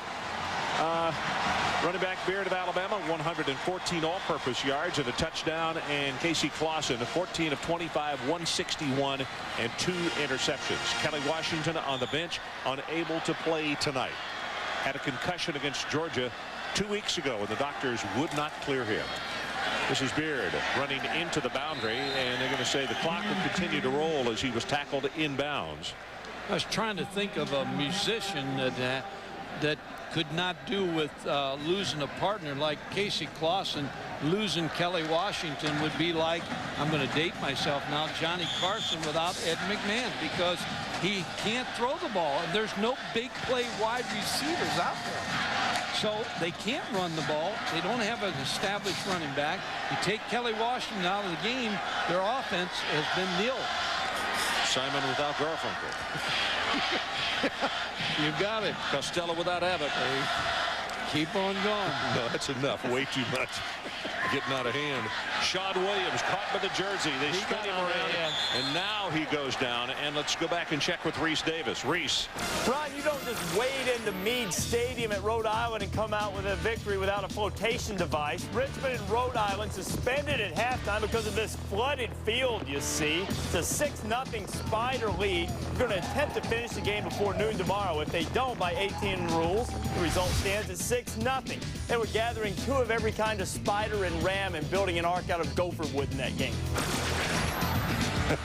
Those were all A students that were diving in that water. Hey, listen, Reese, you remember the last game that was canceled because of a rainstorm, don't you?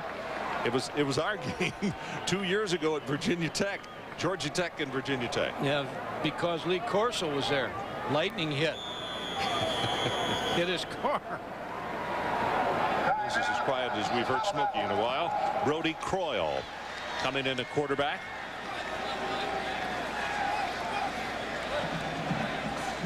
Coming up next on ESPN SportsCenter, Linda Cohn and Kevin Frazier.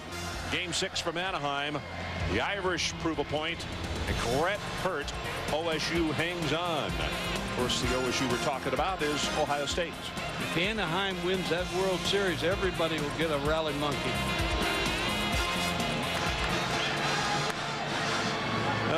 Here's an interesting graphic. Tennessee has never lost to Florida, Georgia, and Alabama in the same season. And, of course, they already have fallen to Florida and Georgia. And the odds are pretty good right now as they trail by 13 with 4:46 left to play that is going to happen and become a first. I'd say, Ron, and Banks is getting ready to come in. So, you know what about Banks? I mentioned that very few players get the kind of attention that he got. Mike, in high school, he was offered basketball scholarships to both Indiana and Purdue. He really had fallen in love with football, almost went to play for Frank Beamer at Virginia Tech, and he wound up here in Tennessee. And Ron, last week against Georgia, when you talked to Philip Fulmer, he said he really performed well and saw the field, and so they feel very confident he can step in sometime. Croyle from the shotgun zings this one, and just a little bit low, trapped by Fulgham. This is Brody Croyle time here to get some passing experience, but they incomplete, so they'll have to punt. Trying to keep both quarterbacks active.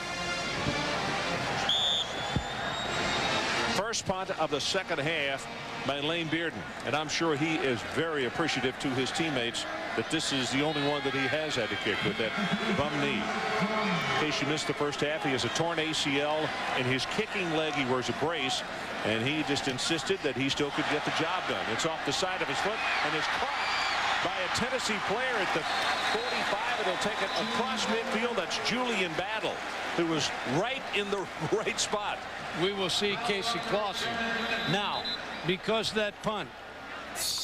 Alabama's got a player down, Mike, excuse me, at the 44. It's only 14 yards in the kick and 9 on the return. That leg probably tightened up because he's been on the sideline. Well, that's a really good point, because it's very cool and damp tonight. Chris James, the player who is down.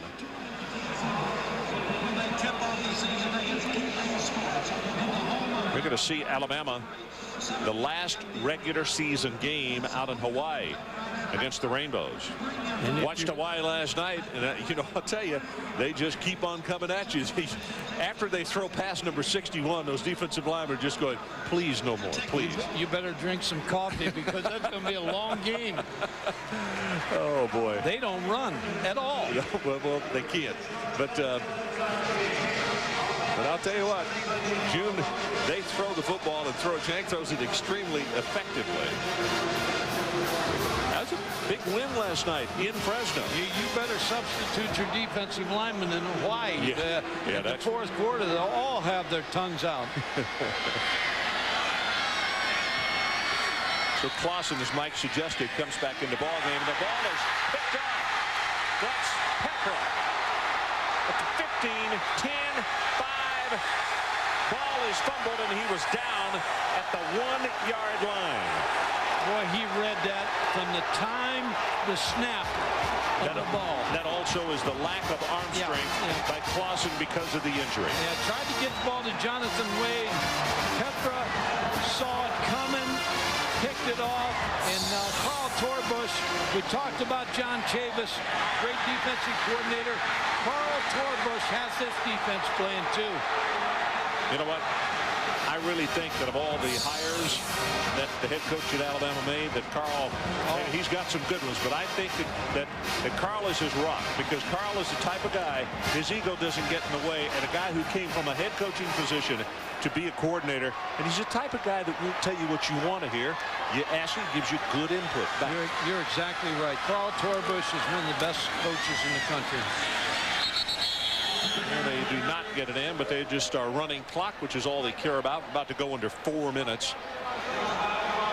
Omar Gaither making the tackle, and that gives Tyler Watts an opportunity to come to the sideline. So he just couldn't get enough on this, and you're right. It was nicely played by Pepper. And as I said off the top of the telecast, this kid has gotten a lot better. They put him in the fire as a freshman.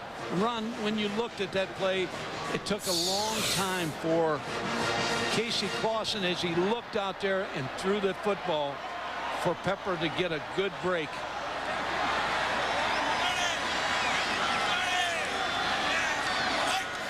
Holds him in motion, and the pitch back comes. Beard will walk it in. He will score.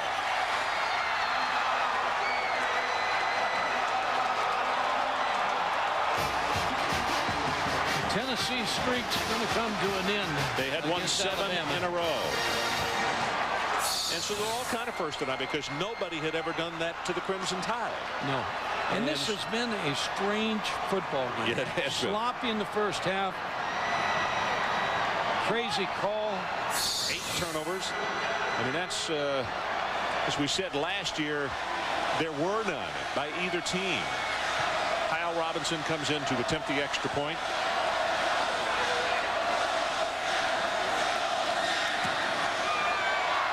Knocks it home. So we'll take a break. 3:22 left. New score.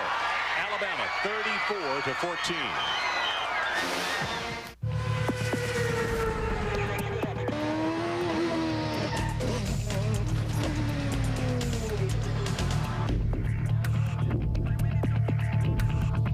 What our engineers learn from racing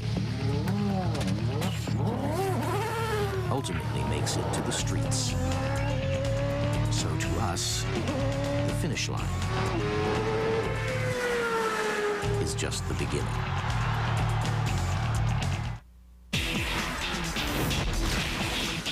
On November 22nd. My friends call me Jinx. My friends call me James Bond. Live for the moment. You're a gambling man. If the stakes are right.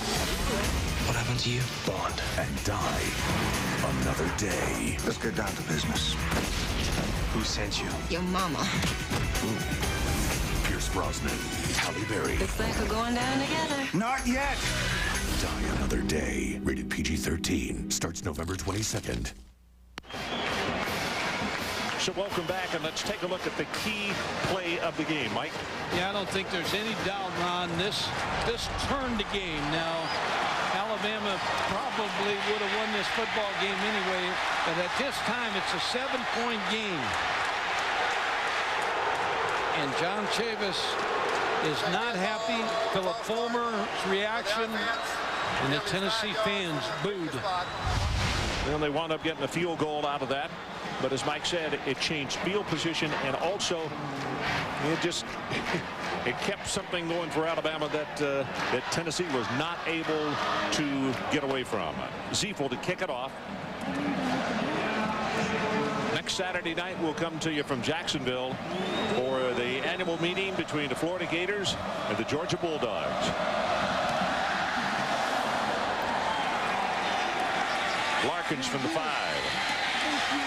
Larkin, oh, does he get tagged at the 20-yard line? Good heavens, what a hit by Todd Bates.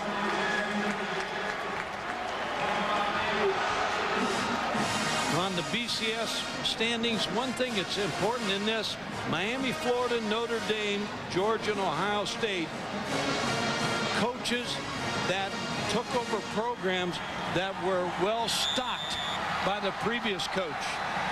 2 years or less on those 4 teams in the top 6. Well, here's a look at James Banks.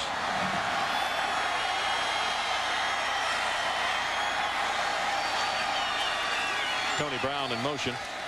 They roll him out. Pressure's on. He's going to run it, and he will take it to the 25-yard line. Brooks Daniels making the tackle. Ron, Notre Dame, an impressive win. They're going to move up. Georgia, the team we're going to see next week, may move up also with an impressive, lot of scoring win over Kentucky without some of their key players. You know, Mike, one other interesting thing about James Banks, he's from the state of Indiana. Well, Matt Mock, who went down, was a starter at LSU from Indiana. And, of course, Rex Grossman is from Indiana. You think of that state in basketball, but obviously there's some darn good quarterbacks up there also.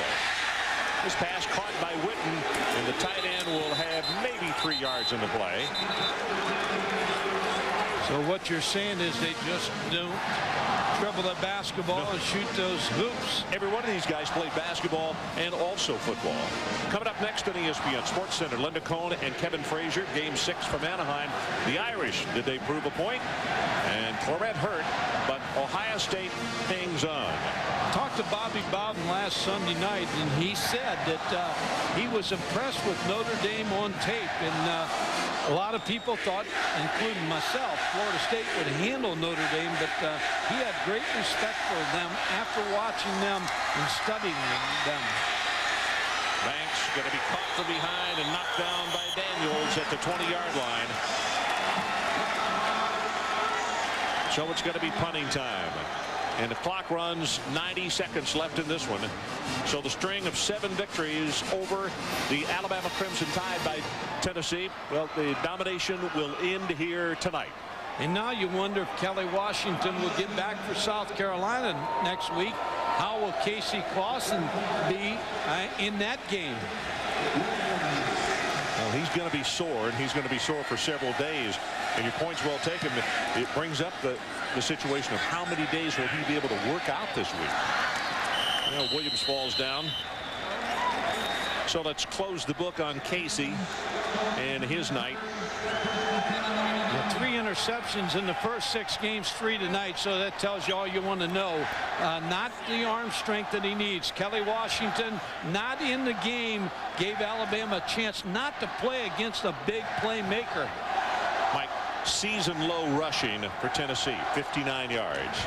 You know, Philip Fulmer had something very interesting to say the other day. He said, while we've beaten Alabama the last 4 years, we've averaged running it 48 times a game and for 167 yards rushing.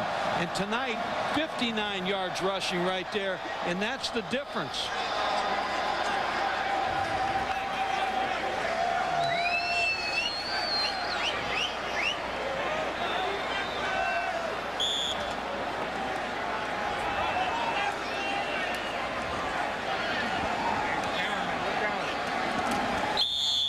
They'll take a knee. 55 seconds, now 54.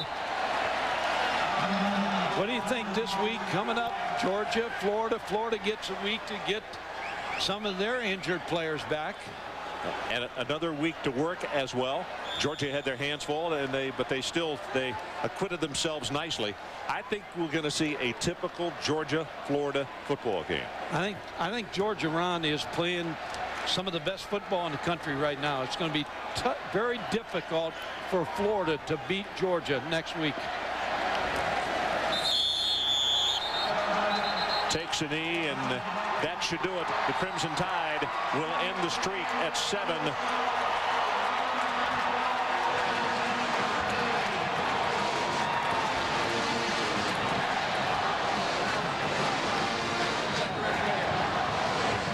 So the final score, Alabama 34, Tennessee 14.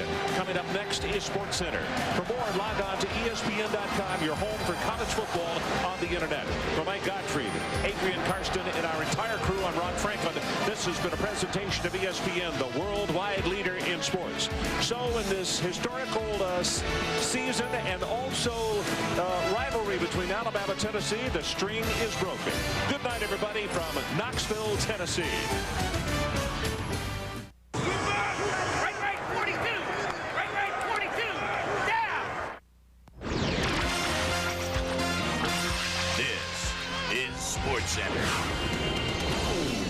The series shifts to Anaheim. For Bonds, a win could erase 17 years of frustration. The Angels are calling all arms to get to Game 7. The Irish are turning the doubters into believers. Would you believe the Buckeyes could win without Maurice? The Hurricanes were calm before the storm, while LSU and Michigan couldn't stand the weather. And the Dolphins' new wideout has a sunny forecast. Covering the world of sports from here to Mizzou and beyond. SportsCenter next.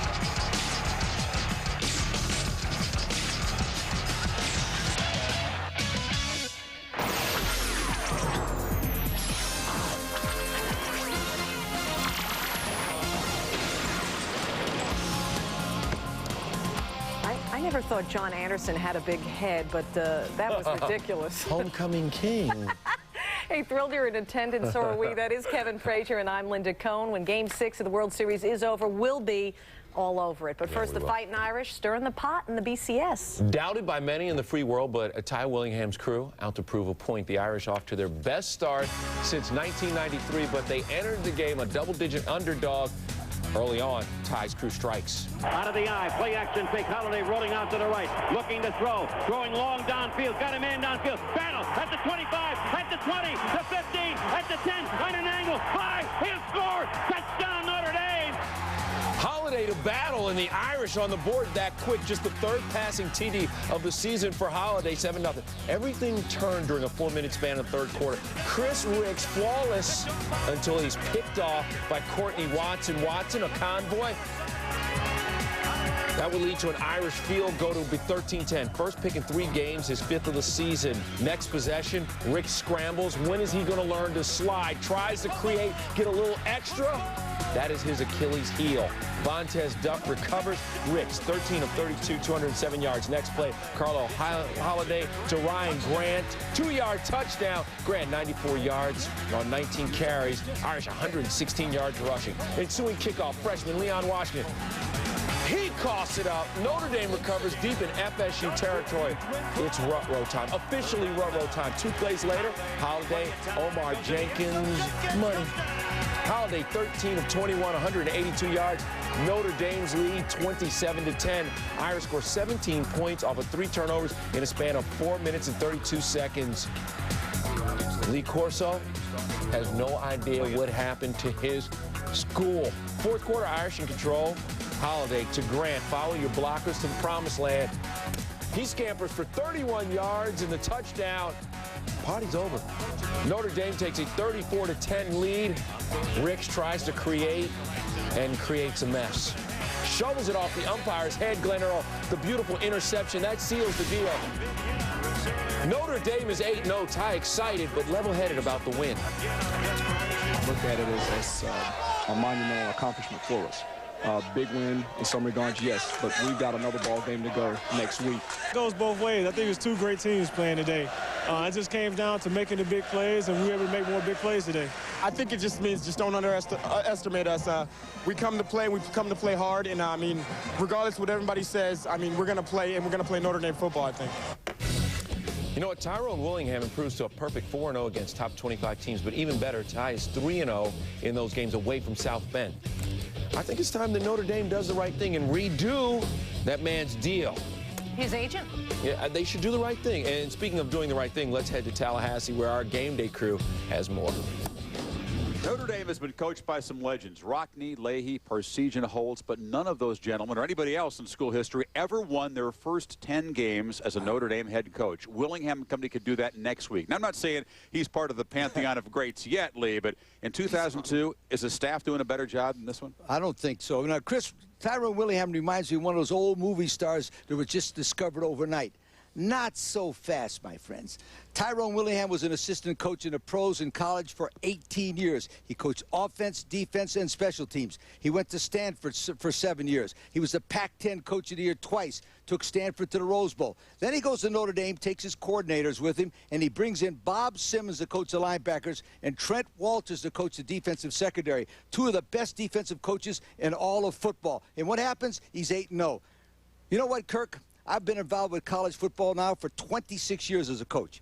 This is one of the finest coached football teams I've ever seen. And it was a little late night edition primetime here, giving us a not so fast. I like that, Coach. You're saving that one. I agree. I think the whole nation has to look at what Tyrone Willingham's been able to do this year.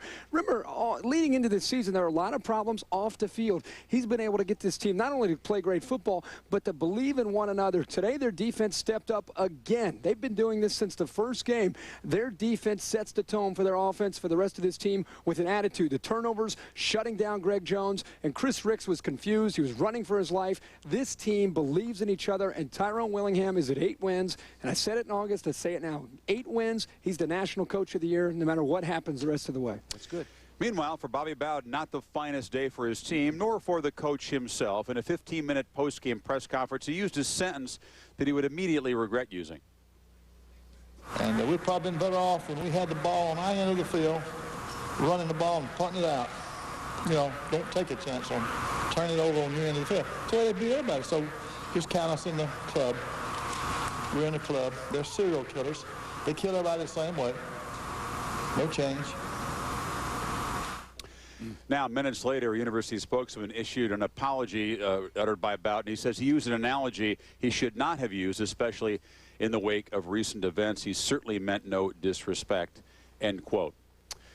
A damaging loss for Florida State, their third non-conference loss of the season. The Irish continue to roll on undefeated. Thanks, guys. Unbeaten Buckeyes looking to add to Joe Paz and Penn State's misery. Freshman sensation Maurice Clarett. He'd get his 1,000-yard season, but Clarett injures his left shoulder right about there. His shoulder has been sore for a while. How serious? His coach said it could be a 1-day thing or it could be a 5-day thing. No official word on Clarett's condition. Zach Mills, meanwhile, picked off by Chris Gamble, the Buckeyes' first two-way starter in 39 years since Paul Warfield pulled it off. Receiver, but a stellar debut as a DB for Gamble. Ohio State up 13-7. We're in the fourth. Penn State punting. Check out the spot shadow we have on Tony Johnson. He looks to have been blocked in the back, and then Gamble goes to work for 9 yards. No flag. So Paterno on the sideline actually hits the ref. There's some contact, but no penalty. And you know Joe Paterno's history with the refs this season. 2:15 left, 4th and 6. Incomplete. Mills looking for a flag. Just 5 first downs for Penn State in this game. Why no flag? Look for yourself. Gamble falls, knocks Brian Johnson off balance. Joe Paterno, of course, does not agree. Maurice Clarett, he's smiling because OSU has another win, and they're still undefeated. Little history for you. Since joining Big Ten play in 1993, Penn State has never won in Columbus. 0-5 to be exact. Outscored in those games a whopping 148-35. In fact, the Nittany Lions have also never thrown a single touchdown pass in those games. Still to come on SportsCenter, Ken Dorsey leads Miami in more ways than one as the Canes face West Virginia. Touchdown, Andre Johnson from Ken Dorsey. A bevy of unbeatens runs roughshod over college football. First down, hand up to Suggs, diving up the middle, into the end zone he goes. Over the middle, he's got his man, touchdown! And Chris Carter is already making waves in South Beach in our NFL report. College Game Day Report. Brought to you by Yamaha, makers of the Grizzly 660, the ultimate ATV. Where you go now is up to you.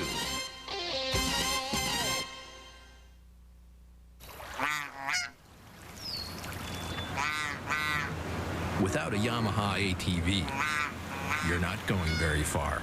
The Grizzly 660 Automatic from Yamaha. the only ATV with push-button front diff lock and four-wheel independent suspension. The Grizzly 660 Automatic. Where you go now is up to you. Now get a Warn winch with select models plus 0% financing on every Yamaha ATV. Gotta tell you, I've had some great deals come my way, but a big and tasty. For just $1, you did your thing, dog. Not that I'm calling you a dog. I mean, you're more like a big purple, I don't know what you are. What you say about my mama? Huh? Get a delicious Big and Tasty or a McChicken sandwich for just $1 every day at McDonald's. You got a buck, you're in luck. Grimace, bump with me. What? Stuart Scott and the gang get you ready for Monday night. Monday Night Countdown, 7:30 Eastern on ESPN. Delivered by UPS. Even with the latest appliances, a home can get noisy.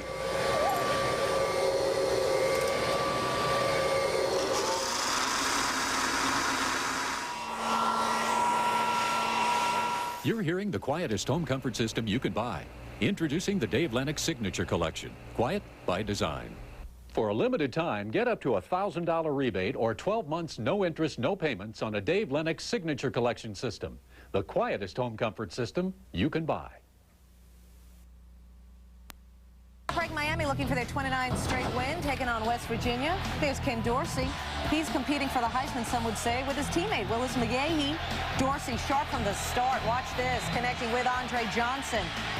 Putting the Canes on the board just like that as Johnson goes house hunting.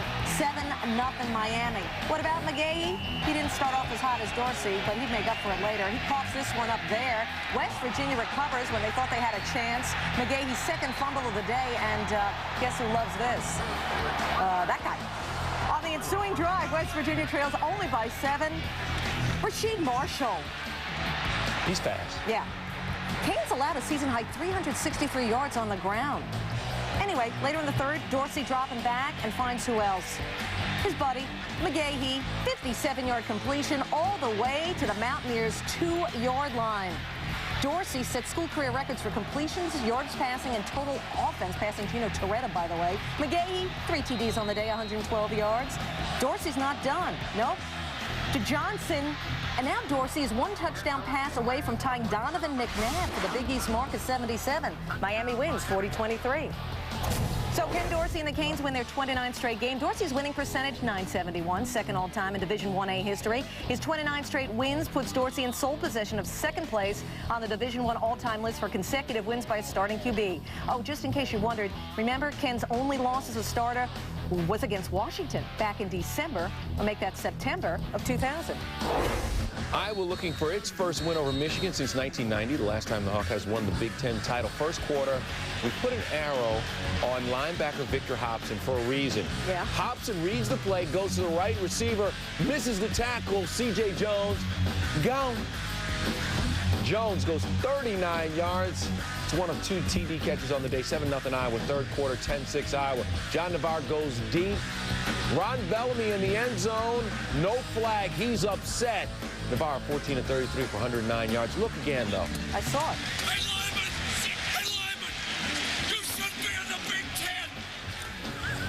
That was Lloyd Carr, and I think he was a little upset. What do you think?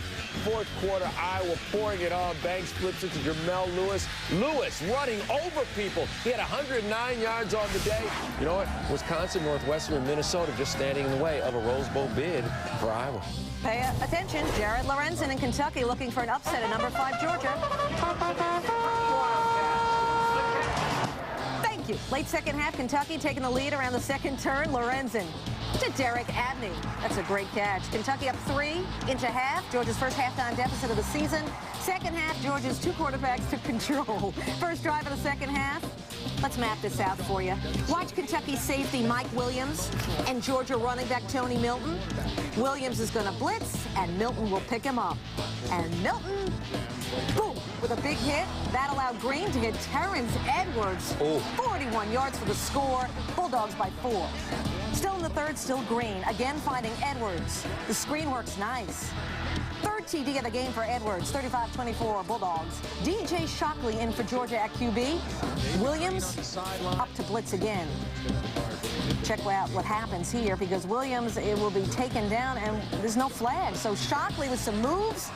Time to find Damien Gary for the score. Georgia wins. Green and Shockley combined for a school record 6 passing touchdowns in a row. Number 10 LSU and the nation's top-ranked defense ran into a buzzsaw against Auburn. Marcus Randall, first quarter, struggling. Randall throws into Mr. Robinson's neighborhood and is picked off. That led to an Auburn touchdown. Second quarter, Randall picked off by Carlos Dansby. That's a heck of a pick. Another turnover for Randall. Next LSU possession, Randall intercepted by Donnie Young. Randall's first 5 passes, 3 interceptions. In the third quarter. Okay, Randall in the third quarter picked off again. His second of the day by Dansby. Randall 9 of 20, 79 yards, 4 interceptions on the day. Meanwhile, Ronnie Brown rolling. Last season, LSU ended Auburn's SEC championship hope. Tonight, Auburn gives LSU its first conference loss. So you're not a big horse racing fan, and you don't know the difference between winning at the Breeders' Cup and the Kentucky Derby. No better guy to give you that info than all-world trainer Bob Baffert. Said Baffert, the Breeders' Cup is a great TV show, but if you win a Breeders' Cup race, you're not going to cry. You win the Derby, you cry like a baby. Wonder what you do, Bob, if you win at the Breeders' Cup and you're a 43.5 to 1 shot to Arlington Heights, Illinois. There's Mr. Baffert working with the Derby and Preakness winner, War Emblem. At the start, War Emblem, third position from the right. Comes out of the gate in second, and then around the last turn, we freeze it to show you War Emblem in the green and Valponi in the pink and purple. War Emblem taking the lead for just a moment, and then Valponi goes right past him. I like the pink and purple, but it's all about Valponi right now. They're coming down to the finish, and it's going to be a huge upset. 40 to 1 on the wire. Valponi scores in the Classic. Lynx. It's actually Tom Durkin, 43.5 to 1 long shot. War Emblem finished 8th. So at 43.5 to 1, Valponi becoming the second biggest long shot ever to win a Breeders' Cup Classic race. Valponi, who came into this race actually having earned less than $700,000 in his career, takes home more than $2 million for his win today. On to football, and apparently the hardest part of being a rookie for the Giants, Jeremy Shockey, is knowing when to shut up. First, there were his ill-advised comments about the possibility of a gay teammate on Howard Stern's show. Now this, Friday night, Shockey called the Eagles secondary, one of the league's best, overrated. He also added that, quote, I believe they get lucky a lot and they get beat a lot deep. Actually, they've only been beaten twice on a play of 32 yards or more. Jeremy will get an up-close and personal look at the unit Monday night. Right now, let's get up close and personal with Chris Mortensen.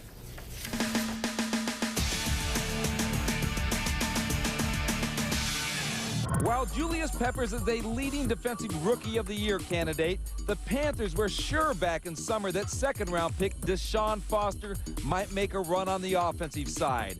But what was initially a preseason knee injury that would cause the ex-UCLA back to miss a month has turned into a season-ending injury, with the Panthers holding their breath that cartilage that has been slow to regenerate will do so in order to prevent a chronic bone-on-bone problem. In a true Bengals moment, General Manager Mike Brown suggested that Joe Germain could be the team's 4th starting quarterback before the season is over, and none of the changes would be necessitated by injury. Germain was signed to the practice squad on the recommendation of his former Ohio State coach, John Cooper, a team consultant. As the Buffalo Bills remain delirious over their good fortune in landing Drew Bledsoe, they do have to thank Sunday's opponent, the Lions, who selected Joey Harrington with the 3rd pick of this year's draft. The Bills, picking 4th, were poised to take Harrington, and when he was gone, they pushed hard on the Patriots to consummate the Bledsoe deal the very next day, giving next year's first-round draft pick. In just a few days on the practice field this week, Chris Carter had the Dolphins very excited about an all-time receiver who was remarkably sharp. And even though both parties say this is just a one-year shot, if it works out, don't be surprised by an extension. With the NFL Report, Chris Mortensen. Chris, thanks a lot. Tomorrow night, great game. The Indianapolis Colts and Washington Redskins. Once upon a time, it would have been a really super game because it would have been the Baltimore Colts against the Washington Redskins. Bringing it anyway, back. Kick off the evening with We'll still be good. NFL Primetime. Chris and TJ. They'll be great, and they'll have all the highlights, including Emmitt Smith's day against Seattle. Then the game at 8:30. Should be the Baltimore Colts, though. I'm bitter.